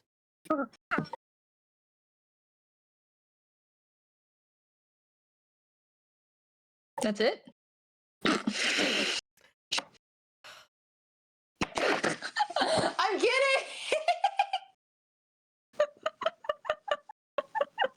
I'm kidding. That is a lot of freaking money, bro. Streaming is expensive, and I mean, I'm joking, but also I am kind of shocked that after knowing all of everything that you did, that it was only that much money. Well, I mean, you have to think about like the new model that I came out last year with, all of the computer stuff, advertising on YouTube, like art, paying editors. Yeah, I know. It's a lot. I was there. I was there for all of the things that you were buying. That's why I'm shocked it only came out to 24K. Yeah, Cora's like, I think mine was like 30K. Dude, VTubing is an expensive career / hobby. It is so expensive. At least it wasn't 50K. And as far as expenses go, dude, yeah, I didn't make very much money last year. Like in terms of like money put in and money get out, it was not a lot. And I still owed the IRS a lot of money. Jeez. Uh-huh. Yeah, and also, and I didn't know this about taxes and everything, but because it's like an independent, but this is my first time doing big You girl get taxed taxes. more. Mm-hmm. Mm-hmm. So like, no. Yeah, well, I mean, this was my, last year was my first successful year of VTubing, but like even then it was not a lot of money. Like in terms of money put in, money get out, it was not a lot. Hopefully we will have more success this year, but that's the way business works. That's the way it works. It's expensive. So anyway, I don't remember my train of thought. I was thinking about things. I don't remember how we got here. I don't know. I don't remember how we got here. The soda? I don't know. I'm pretty sure ChaCha's admitting to tax fraud every year before this. No. So here's the thing. Last year, I was the first time that I could apply for do taxes, like because I had to claim taxes last year. The very first year I started streaming, I made way under like what was. Yeah, there's a certain amount that like there's you a don't threshold. have to. There's a threshold you have to make in terms of income in order to claim it, and I think that number has to exceed $5,000. And so the very first year I did VTubing, yeah, it did not exceed $5,000 because we were just starting. But last year, we finally were making enough that I was like, oh, shoot, I better start doing taxes or the IRS is going to come and hang me by my ankles. So that's why we did that. Oh, I remember. Because you are your own like self-employed business, you have to give the government money quarterly. What? Every quarter, every 3 months, you are supposed to give the government money because no one is withholding the money for you. You have to withhold the money yourself, meaning you have to send them every quarter money to the government. Employees do it for you. They send the money quarterly for you. But because you're your own business and you make a certain threshold amount of money, you send them money to avoid fees at the end of the year when you finally do your taxes the next year. So, what do they call that? She said it was something specific. It was like refund fee, whatever. Some made up term to make it sort of kind of make sense when it doesn't. Yes, I understand. But basically, you don't pay on a quarterly basis. What is it called when you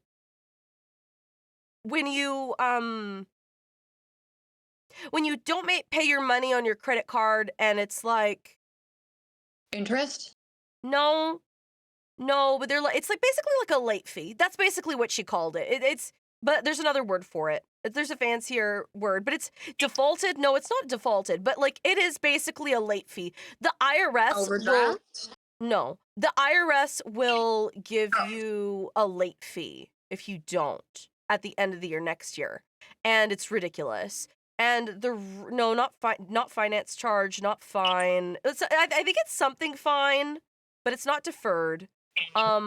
Something fine. I don't know. But it's basically a late fee for not doing it every quarter. Because your employees do it for you. Sorry, your employers do it for you. But because we are our own employer, we're our own people. We're in charge of our money. So because of that, as streamers, we have to give government money early. And she's like, so how much do you expect to make from VTubing? Well, she didn't even say VTubing. She said streaming. And the way she said streaming was very condescending. But she was like, Bro, I probably would have left if someone looked at me like that. Like, I'm a streamer. She gives me the side eye, like, all right, bitch, I'll take my money elsewhere. I needed it done. I had already scheduled the appointment. I didn't care about being mistreated, man. I didn't care because the thing is April 15th is the due date. If I want to like find someone better, I'll find them better next year or whatever. But like, she's the best. I talked to the office.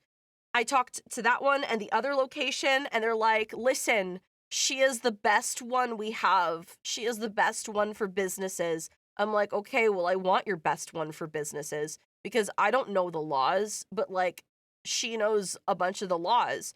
Well, anyway, after she saw how much money I made, she was like, I don't know, she had more respect for me? I don't know. That's how it freaking goes. Yeah, but she's like, I'm so okay. salty. I'm gonna fight this hoe. I'm gonna fight her. The audacity. I probably would have lost my freaking marbles.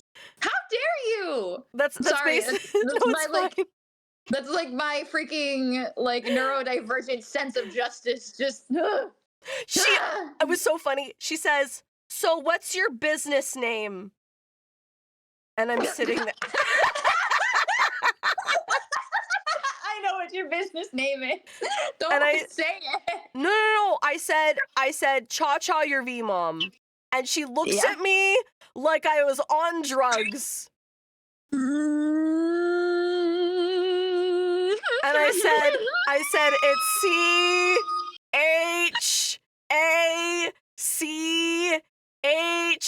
ChaCha. Your, like the word your. V, like the letter. Mom. And you have no idea how much shame I had as like a human being. Because like, my name doesn't make sense. Dude, what's your business name? ChaChaYourVMom? What? Like, you have to wonder. As a tax professional, it's like of explaining. It takes 5 seconds of explaining. It's not that your business name doesn't make sense. It's that she's a dumb see you next Tuesday. A dumb judgmental see you next Tuesday. Who probably thought she was hot stuff because she's the best. She's the best one that we have for like businesses and stuff. And she's used to dealing with really fancy like business. I'm so salty. I'm so mad. Well, the thing is you have to. Sorry, one of the people in chat is like, I just go with voice actor. No, but you have to put like an actual business name. You have to put a business name. This is why you pick a name like Virtual C Entertainment. We have another. Yeah. We have another one. Use. Yeah, I wasn't gonna use that though. I was just gonna put my official like whatever it is because. Yeah.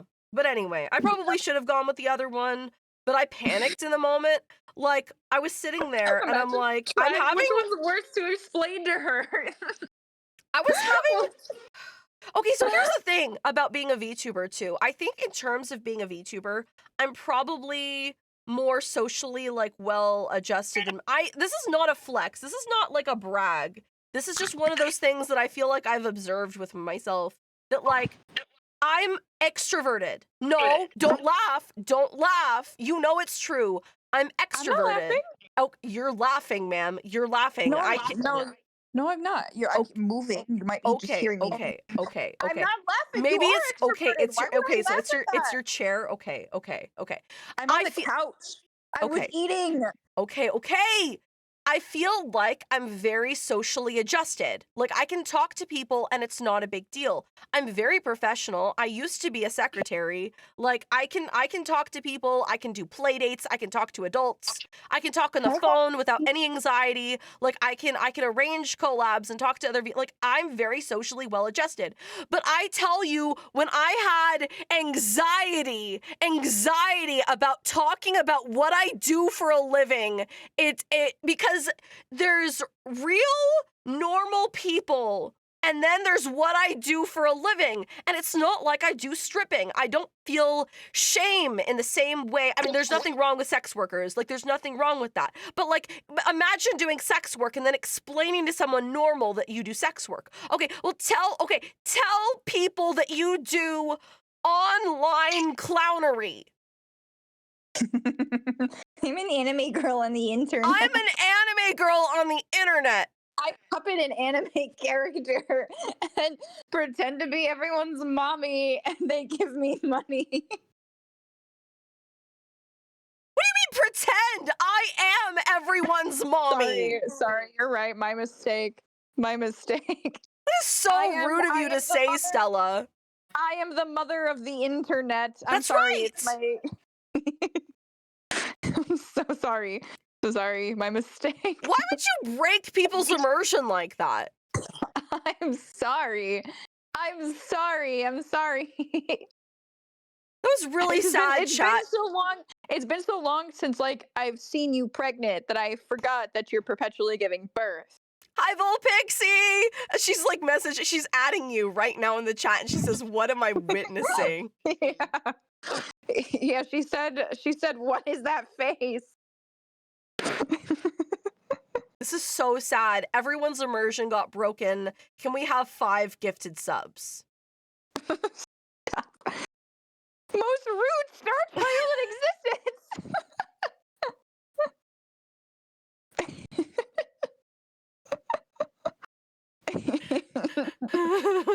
I'm sorry, chat. Sorry. So anyway, my human calculator did my taxes today.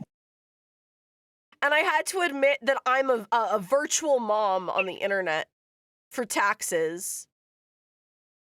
Like, I just never want to interact with people after that, you know?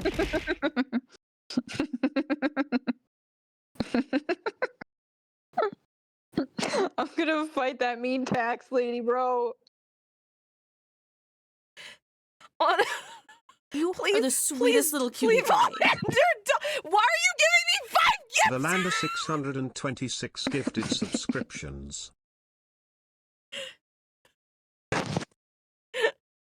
Thank you, Belinda. I personally, and this is why VTubers don't normally go outside. Well, and that's the thing. Like, as far as VTubers go, if it wasn't for my subathon and having to stay on stream for extended periods of time. Okay, also, can I just say that, like, subathons are single people things. That's single people activities. You know how people say, like, oh, that's fatherless behavior? Yeah, that's childless behavior. Subathoning is childless behavior. I don't know how people do it otherwise. I have to go to the grocery store. I haven't gone grocery shopping properly in like 2 weeks. Yeah. It's single and childless. It is wifeless behavior. Wifeless, maidenless. I have no behavior. wives. I have no wives, and I can't get any because I'm subathoning.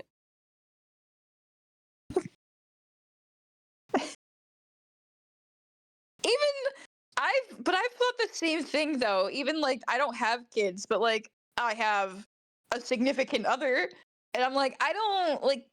You have so many fur babies. I do. I have a lot. Too I have many. I have too many. And so for your copious amount of fur children, it's like, how are you supposed to take care of the children when you're subathoning all day? And you do it every day for like a month. And the thing is I don't know when this hell ends. Because the thing is I've been sick every I swear every 5 or so days. My poor chat is like having to hear from me that their mom is once again cripplingly ill. Because the thing is you don't really think about it. You don't really think about it. But like subatoning 10 hours a day. 10 hours a day like I've been doing is so stressful. People talk about overworking and like, oh, you're overworking yourself. You're going to make yourself sick. I thought that was like so untrue. That was crazy. But it's freaking true. It's actually a thing. Because the thing is your body gets so stressed out by like having to work that much that your whole body, like the weekend hits, and then it smacks you in the immune system even harder. Yes. When you actually have a quote unquote break, your body actually now begins the process of attempting to heal. It is not in survival mode, so then that's when all the yuckies hit you at once. Yeah. No, like on when was it? I think it was I was streaming fine Monday and Tuesday and Wednesday and I was fine. And then Thursday, I was hit with the smack nastiest, like, you know how I told you that I had strep? Yes. Yeah. I had strep and I'm still taking antibiotics for it, which are horrible. They hurt my tummy. I hate it. And then oh my god, I hate that. I have strep and the flu at the same time. Like my body decided to catch multiple illnesses because I'm subathoning. That happened to Helios a couple years ago. He caught strep and like at the time the new variant of the panini. At the same time. Is that a code for a penis, or are we talking about the actual sandwich? No, I'm trying not to say the C word. The vid. Oh. Video games. Keep going. Yeah. Anyway, he caught strep and the 19th sickness. Yes. At the same time, he's like, and I think that was the variant that was like particularly aggressive on like your throat. He literally couldn't breathe. Like his throat was so swollen, we had to take him to the ER because he just couldn't breathe anymore. Mm-hmm. And I learned I think I'm immune to strep, but I'm not I'm not immune to the 19th sickness. That's what I learned from that experience. I think I'm immune to strep. That's crazy, man. But he had both at the same time. Mm-hmm. Yeah, you overwork yourself, and then your body's like, I'm gonna catch all these illnesses. Yeah. I thought, oh, I'll just push through it. I'll get through my subathon in like 3 weeks. It's been over a month.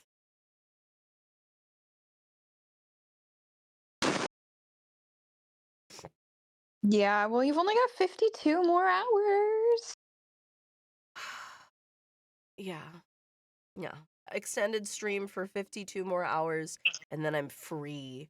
And then I can just keep doing my like 3-hour evening streams and not have to toss Guru every 5 seconds. If you do 8-hour streams, that's only like 7 more days. Somebody help me. I don't stream on Sunday. It's gonna be more than that. It's gonna be like 2 weeks, man. It's gonna be 2 more weeks of this. But it's okay because you're making your community so happy and they love you. They love seeing their mama. which is a crazy because this is my very first stream. Yeah, they just love you so much. Like, you just give out such good vibes that they're like, we're gonna subscribe to you and we want to see more of you. Maybe you are cut out for this after all. I was thinking about graduating tomorrow. You should. Yeah. Yeah. Okay. It would mean I wouldn't have to like pay anymore in quarterly taxes, which is so dumb. It's so dumb. All It's this so tax dumb. talk is stressing me out so much. Dude, well, that's why I went to a tax professional this year. I was like, I'm not doing my own taxes. I refuse to do my own taxes. Somebody else can do this nonsense. Because I didn't want to. Cora sent another chai tama. This one looks more. This one's great. Hold on. Looks more in line with the inspiration. I'm getting it. I'm getting it. Hold on. How bad do I sound from 1 to 10? You sounded worse an hour ago. Right now you sound a lot better. I don't know. You sound a lot less sick now than you did an hour ago somehow. There's two of them. This is perfect, honestly. Don't speak to me or my son ever again. Hold on. If I'm gonna do it that way, then I need to go like this. No, because her head's cut off. I can't do that. Her head's cut off. It's just the bewildered and I can't believe you said that to me, you know, sort of face. Hi, doctor. What do you need? Have you been watching stream at all? Are the sweetest little cutie pie. Oh, okay. This is his first time watching my first time God stream. says hello, Mama Cha-Cha. Got good news and bad news. Good news is I got my blanket doctor? yesterday. Bad news is my power is out. I'm so glad, Draconic, that you got my Cha-Cha blanket that I definitely preemptively sent out to all of my people that I knew would be my fans, because this is my first time streaming ever. I got a Cha-Cha blanket. That's because I already knew you were going to be a fan. Well, that's and because you were a hater.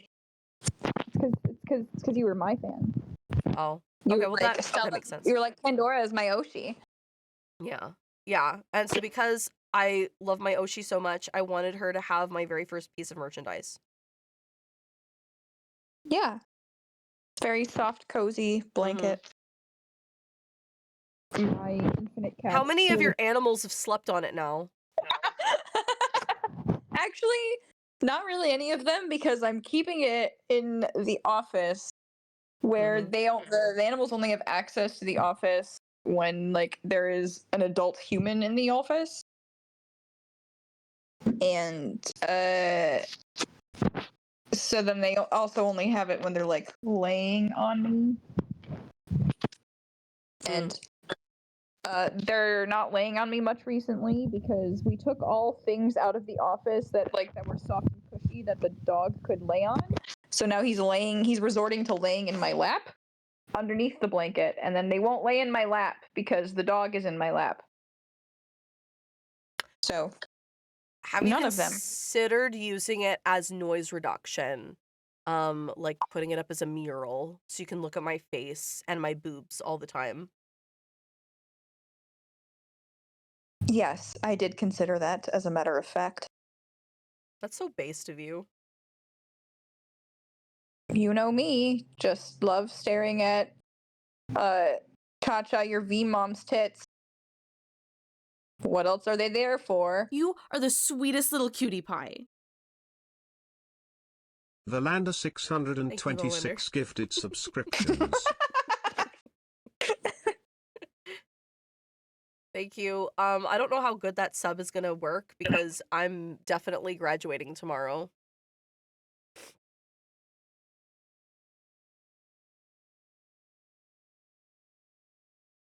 Why do I like this so much? Why do I like this face so much? Somebody help me. Why do I've never used this face expression for very long at all when I was streaming before, and I streamed to like 10 people. And I used it as like a gag, but like for this long. I just realized you don't even have background now.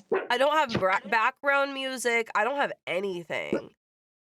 It's because I've got YouTube on at the same time, and I'm worried about copyright music. But also, like it's April 1st, and I don't know. Maybe I just wanted to add to the unhinged, you know? We're just awkwardly talking in silence. Some people don't mind awkwardly talking into silence. I was listening to somebody. For like the first year and a half of my streaming, I didn't play background music. And Kaylin, Dr. Matharos was like, maybe you should add some background music. And I was like, no. And it was just awkward silence. I mean, it's good. I do like background music. I was listening to somebody else talk and they were yapping a ton. And I was like, oh man, this is really nice. And I was just like listening to them talk and talk. And she was finally like, how dare you guys? I just realized there's no background music. Let me put some background music on. And she felt so awkward for like 5 minutes because she had been streaming before without background music. But I was like, it's not even a big deal. Like, she was yapping so much that it was pleasant. It felt like just a conversation. But I don't know. Like, I either way, it's really nice. But that's how I felt. I was like, if you want background music, you can just add your own in the background. Like I kind of like just talking quietly, but now that like I've been using the background music and I know that that's the preference now, I'm like, I feel so awkward not having the background music. What's in that box? Doctor's opening up a box. What's in that box? Anything It's for me? Oh. I'm in the box. It's your Oshi. You're in my Discord.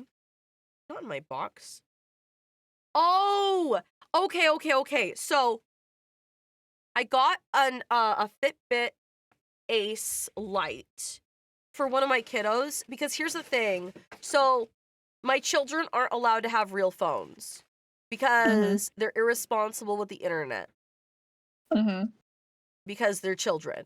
So anyway, most kids are, yeah. Yeah, so I'm a mom, and honestly, I'm just gonna be that mom who's not gonna give their kids endless access to the internet. So anyway, my son, he is in boarding school right now, as you know. He is out of state. And so, I gave him a Fitbit watch, and it's really cool because he can text me on the Fitbit watch, and he can also call me whenever he wants because I'm one of his like points of contact. Yes, you are his mother. So, but it was not. He was like, "Man, this is so cool. I basically have a watch phone. This makes me feel like a spy. Like this is so cool." And my eldest daughter was jealous because, as you know, she's 12, and she's like, why don't I get a phone? Why don't I have like a phone? Like all my friends have phones and I have no phone. And I'm like, because you would do irresponsible things on the internet with it. You'd probably call like some like 50-year-old man with your friends and like, I don't know, like meet him on Roblox or something. Like Not the Roblox. Yeah, like she'd get like some kind of like Roblox boyfriend who says that they're like, 13 and super hot. But like it's really like a catfish, And I'm just like, no, I'm not doing that. That's She really is your daughter. Yeah, that's what I'm saying. And I was a dangerous individual. Like I was left alone on AIM, Gaia Online. Like I was a dangerous individual. You couldn't trust me. You couldn't trust me with anything. So, Mhm. like, I'm just like, I'm not gonna let my daughter do that because she's smarter than me. She's smarter than me at that age, too. Mhm. So anyway, um, she's like, "Oh, I want to get a watch too, just like my brother has." I said, "And with what money are you gonna do that?" She says, "Well, but like he didn't pay for it either. Why does he get a free watch with a phone and a phone plan and I don't?" And I said, You're "Because like, well, do that's you want to go to boarding school yeah, too then? he's only getting it because he's leaving the state. Are you leaving the state?" And she says, "No, but I still want a watch. I want a phone watch. All my friends have phones. Give me one too." And I said, "Okay, here's what we're going to do. Mhm. I'm going to get you this watch, and we're going to do this magical thing that you've never heard of, okay? You ready?" And she says, "What is it?" And I said, "We're going to put your watch on layaway." And Mhm. she says, "What's that?" Freaking layaway. Oh my god. Not the layaway. Help. Okay. Yeah.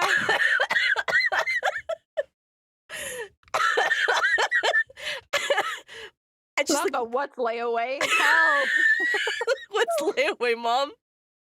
Layaway was so magical when I was a kid. It was magical for me too. Listen, I bought my first Game Boy Advance on layaway, man. That was I did that at Kmart back in the day. I got my it was transparent, it was blue, it was a glorious Game Boy Advance on layaway at Kmart. I loved that thing.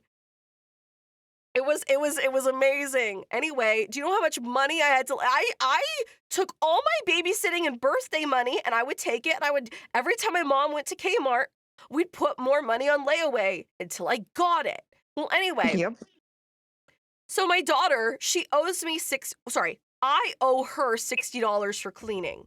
And I said, "Here's what we're going to do. We're going to take your $60 and it's going to be your down payment for layaway and you are I had to do the math. So it was shoot. Let me think about how much it was.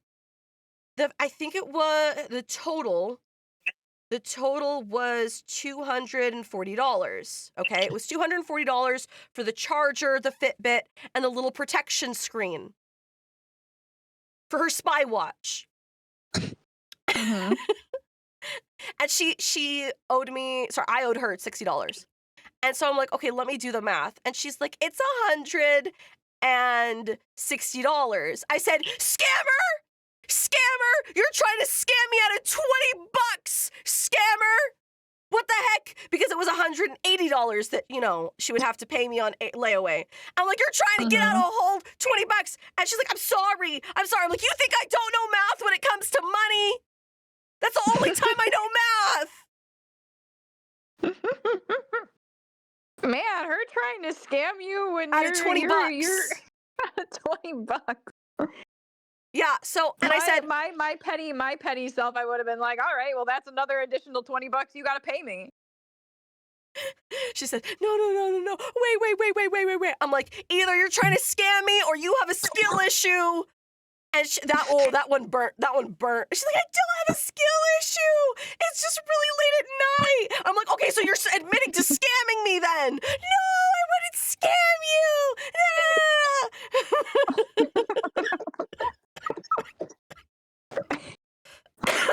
Which is it, child? Is it are you scamming or did you just have a brain fart?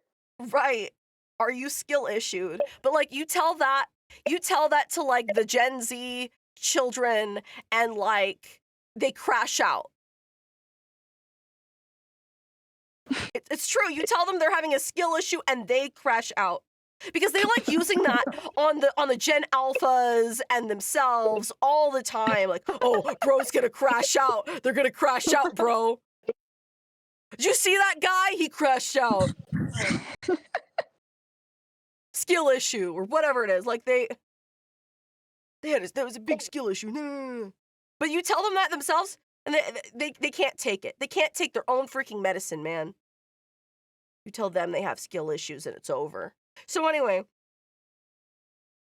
I said, okay, so you have $180 that you have to pay. And she says, cool. And then I get my Fitbit.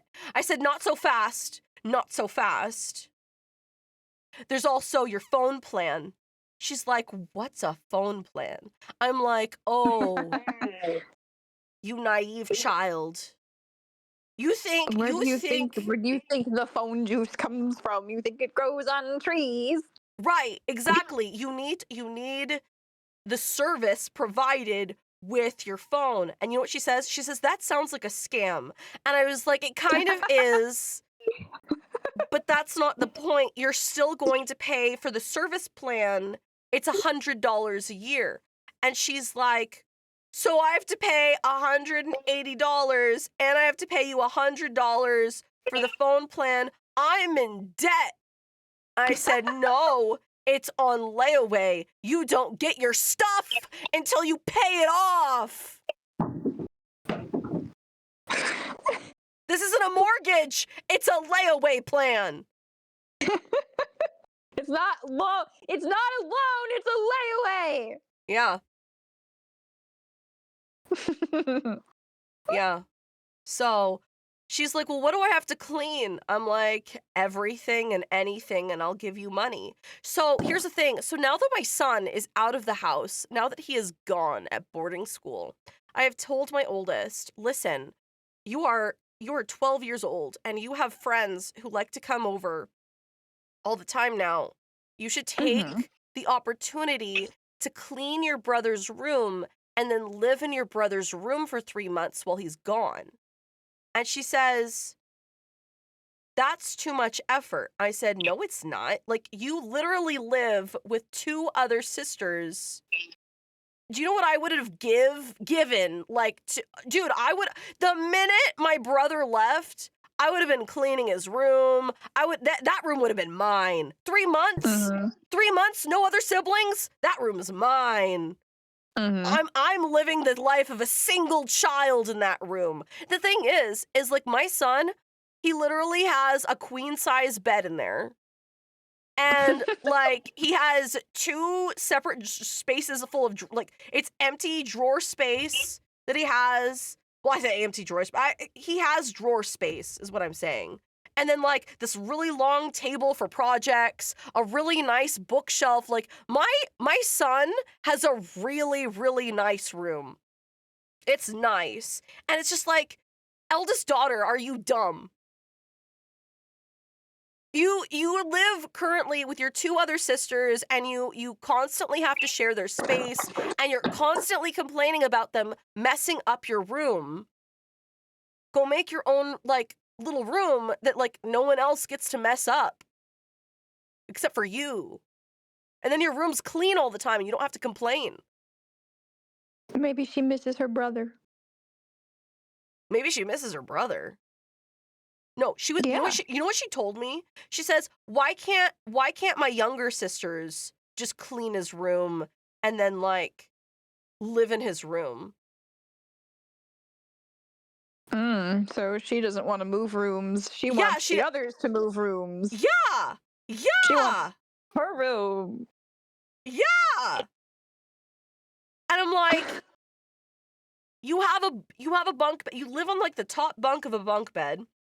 It's really small. I mean, like, I get it. It's your room, that's your bed, and like you don't want to move. But like, I was like, I'm sorry, you cannot get your 5 and 6-year-old sisters to try and clean house on your brother's room and expect them to like do what? Take a big stick and like a handkerchief and put like two plushies and move all the way upstairs? Like, is that what you expect? Because they have a wardrobe, man, and it's 2 of them versus the 1 of you, and you can actually like haul your own clothes. Like for her, moving her wardrobe would be like two laundry baskets full of clothes. Moving it and marching it all the way upstairs. You try and ask that for like little baby girls. They can't haul laundry baskets to save their lives. They Man. Hearing Littlest's age is so like I cried because she was such a little tiny baby when I started streaming. Yeah, they were Kaylin really... was Kaylin, he would tell me that he's got the baby and she's sleeping on him while he was watching me stream. Mm-hmm. She's growing up. Yeah, the pup cups are a little bit older now. Mm-hmm. Yeah. Oh. Yeah, the pup cups were little. They were like... They were teeny tiny when I started streaming. Yeah, I think they Do were you like... have any idea how happy it made me when Kaylin would be like, I got the baby, she's sleeping on me while I watch, and I'm like, okay, I'll be extra super say so. Yeah, I think she was... I think she was 3. She would have had... I started streaming 3 years ago. What is she now? Okay, so maybe 2, 2.5? Something like that. She was so little, man. She was very little. Yeah. I don't think he showed you pictures back then of her either. I haven't seen any of them. You haven't seen pictures of my kids? No. Nope. I have not. I've seen pictures of you and Doctor. Don't wait a minute. Don't tell them that you've seen pictures of me. Wait a minute. Don't tell them that. No one's ever seen my face. I am the wizard that lives behind the curtain. You show me pictures of your model all the time. Like, what are you talking about? Right, exactly. You see pictures of my model all the time. All the time. You see my pictures of my new model. Like, I've seen so many pictures of like model that you haven't shown on stream yet, and like I help you dress and like choose things. I don't know why you're being so weird about it. I don't remember showing face. I've definitely shown your model's face to Stella. Yeah. Especially your new model. So. Yeah. Yeah. Give us doc pics. You guys need to wait. He's getting a new model soon, man. Like I don't know. It's in the process. The art is still being worked on. You guys want doc pics or you'll riot. Hi, Dr. Mytharos. Hey, it's my very first viewer, Dr. Mytharos. That's so crazy that you're here too. How's it going? Doctor wasn't your first viewer. He was. He was. Wait, no, he wasn't. Really? Genuinely, like he was one of the first 3. I can't remember which order they came in, but yeah, he was basically my very first actual like chatter.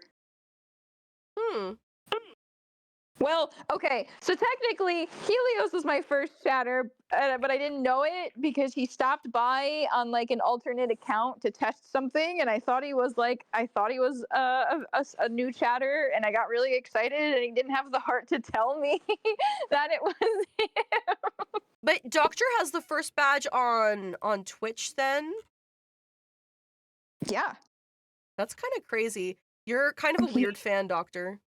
He's got a founder's badge on my channel.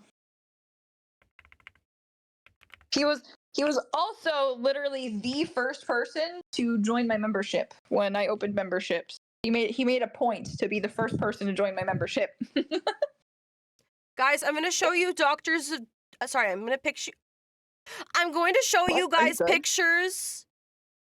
A picture of Doctor's feet right now. Do you guys want to see Doctor's feet? Do you guys want to see his feet? You can see his new feet. I will show you feet for his new model right now. Right now. Come on. Yes, feet. You will see his feet.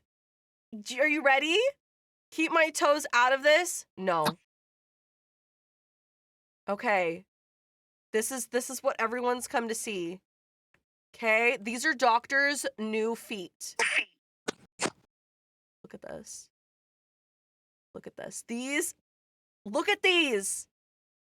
These are Dr. New feet. New feet. Imagine you just show up for stream and it's just like, why are there dudes' feet? This feels very corporate.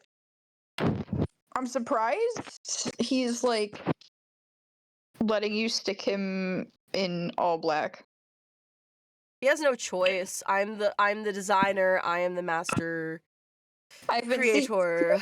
Helios has been giving me lessons in men's like formal attire, and like apparently all black is like kind of a no-no. I like the all black. It's very Armitage Hucks inspired, and so this is what I wanted. Everyone's going to appreciate it. Like when the model finally comes out, they're gonna be like, "Wow, No, I think it doctors." looks super cool. I think it looks really cool. I'm just shocked that I went for all black. Yeah. It's for professional. It's for. See, yeah, all black is for service personnel. That's what I'm saying. That's what Helios told me. Helios is like, all black is like a no-no because it basically makes you look like a waiter. I'm like, well, it looks cool. Okay. I like it, and I think it's very sleek looking, and I think it's gonna make all the cha-chas go, ooh, you know? Which, there's only one cha-cha. Mm-hmm. All the cha-chas. All the ooh, you know? Yeah. So, I'm gonna put these away. Did you guys see the pic? You guys satisfied with the new doctor feet? You guys got free doctor feet. Like, what do you say to your mother? What do you say to your mother? You got free doctor feet. Yeah. Chat, what do you say to your mother? What are you guys even gonna do?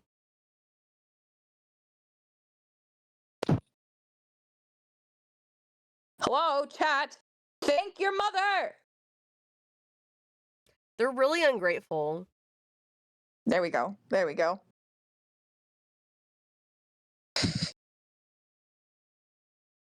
Mm-hmm.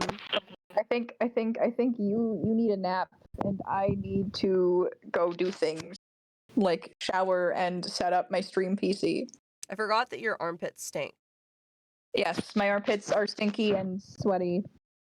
Now show Stella's feet. Okay.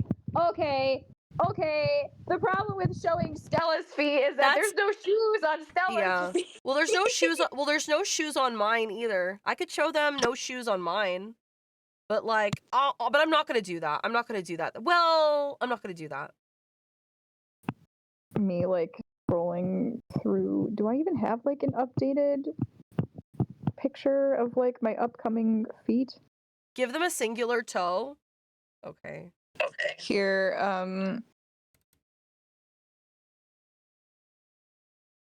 crop that. Send my feet. My upcoming feet.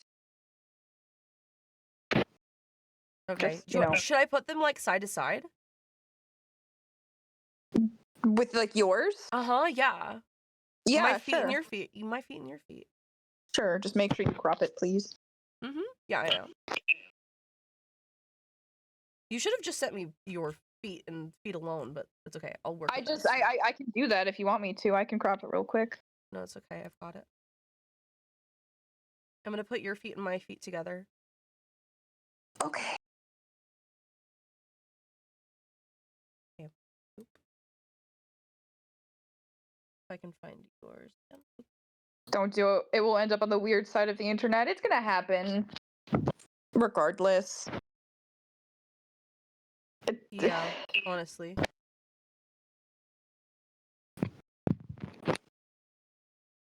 The doctor has good taste in shoes. Those are really nice shoes. Well, I will say that. I mean, I'm really the nice. one. I'm the one who chose it. I'm the one.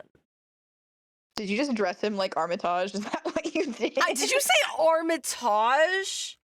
I don't know how to say his name. I don't care about your weird men. Armitage. Wow, Armitage. I can't with you.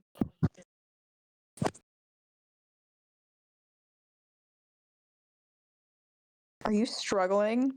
Mm-hmm. Like, do you need me to crop these things for you real quick? No, I think I'll be okay. I think I'll be fine. Armitage. Armitage, yes. I'm screaming over that. Armitage. Did you send me feet pics earlier? I'm putting it together. I mean, I don't know how satisfied you're gonna be with this. No, this is really low. Your image is too high quality and large. I just cropped it for you. Are you trying to stick it into EasyJet? Is that what you're trying to do? No, I'm trying to put it in. Thank you for giving me a large portion of your feet. Thank you. Okay, so we've got my feet and your feet. Hold on. Let's see. This is such a huge image. Ooh. High quality. You have Is a very this- high quality model. I do. She's freaking insanely high quality. Mama's saying Stella has large feet. That's not very nice. Actually, I have relatively small feet. Actually, I'm not going to talk about my feet. Don't be weird. I have really small feet too, actually. Let me see if I have. Here's your feet. Why is this not. Okay. Cut. Paste.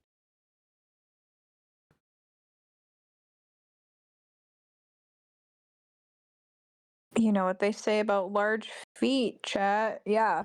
I have a big wiener. I have the biggest wiener. My wiener is bigger than everybody's in chat right now. I know that for a fact.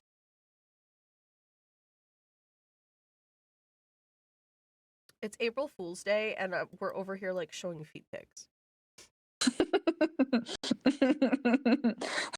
Cool. Thank you for letting us know, Stella. Right?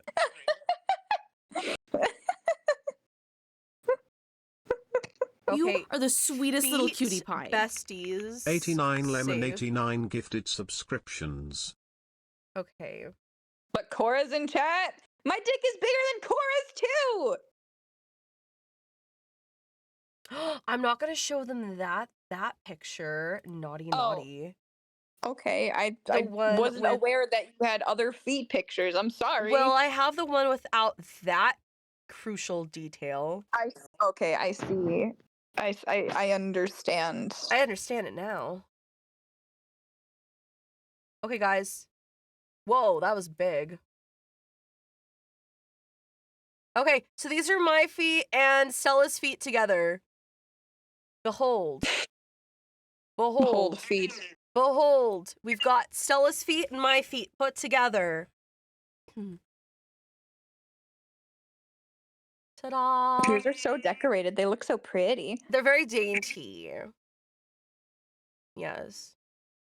Mom, why are you showing us feet pics? It's what the internet wants. Ad break, perfect timing. LOL! Get paywalled! Get paywalled, nerds! Get freaking paywalled! I can't believe there was an ad break right when... I'm gonna put my model down. Hold on, this is good. This is hilarious. Hold on, I'm moving this up. The eyes. Creepy. Staring at the feet. The way you're just staring with my feet over your head.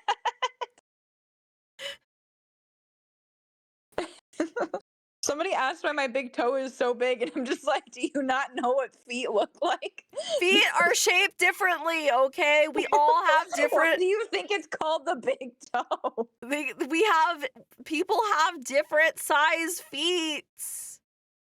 Okay? Why is Cha-Cha showing feet? Because this is for my new model. This is Stella's new model and my model's new feet put together. Okay? That's the toe of a giant. She's an alien. How could you say that?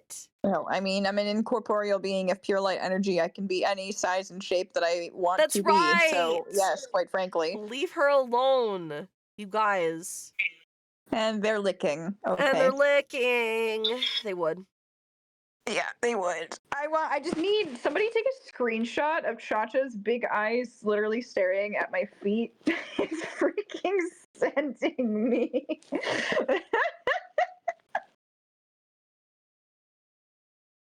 Send that to her live chat channel on Discord, please.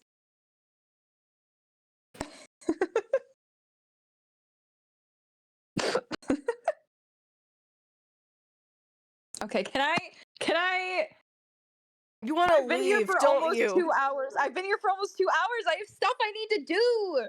What do you need? What could you possibly need to do? Shower, clean, set up my stream PC so I can stream tomorrow. What else do you have to put on your PC?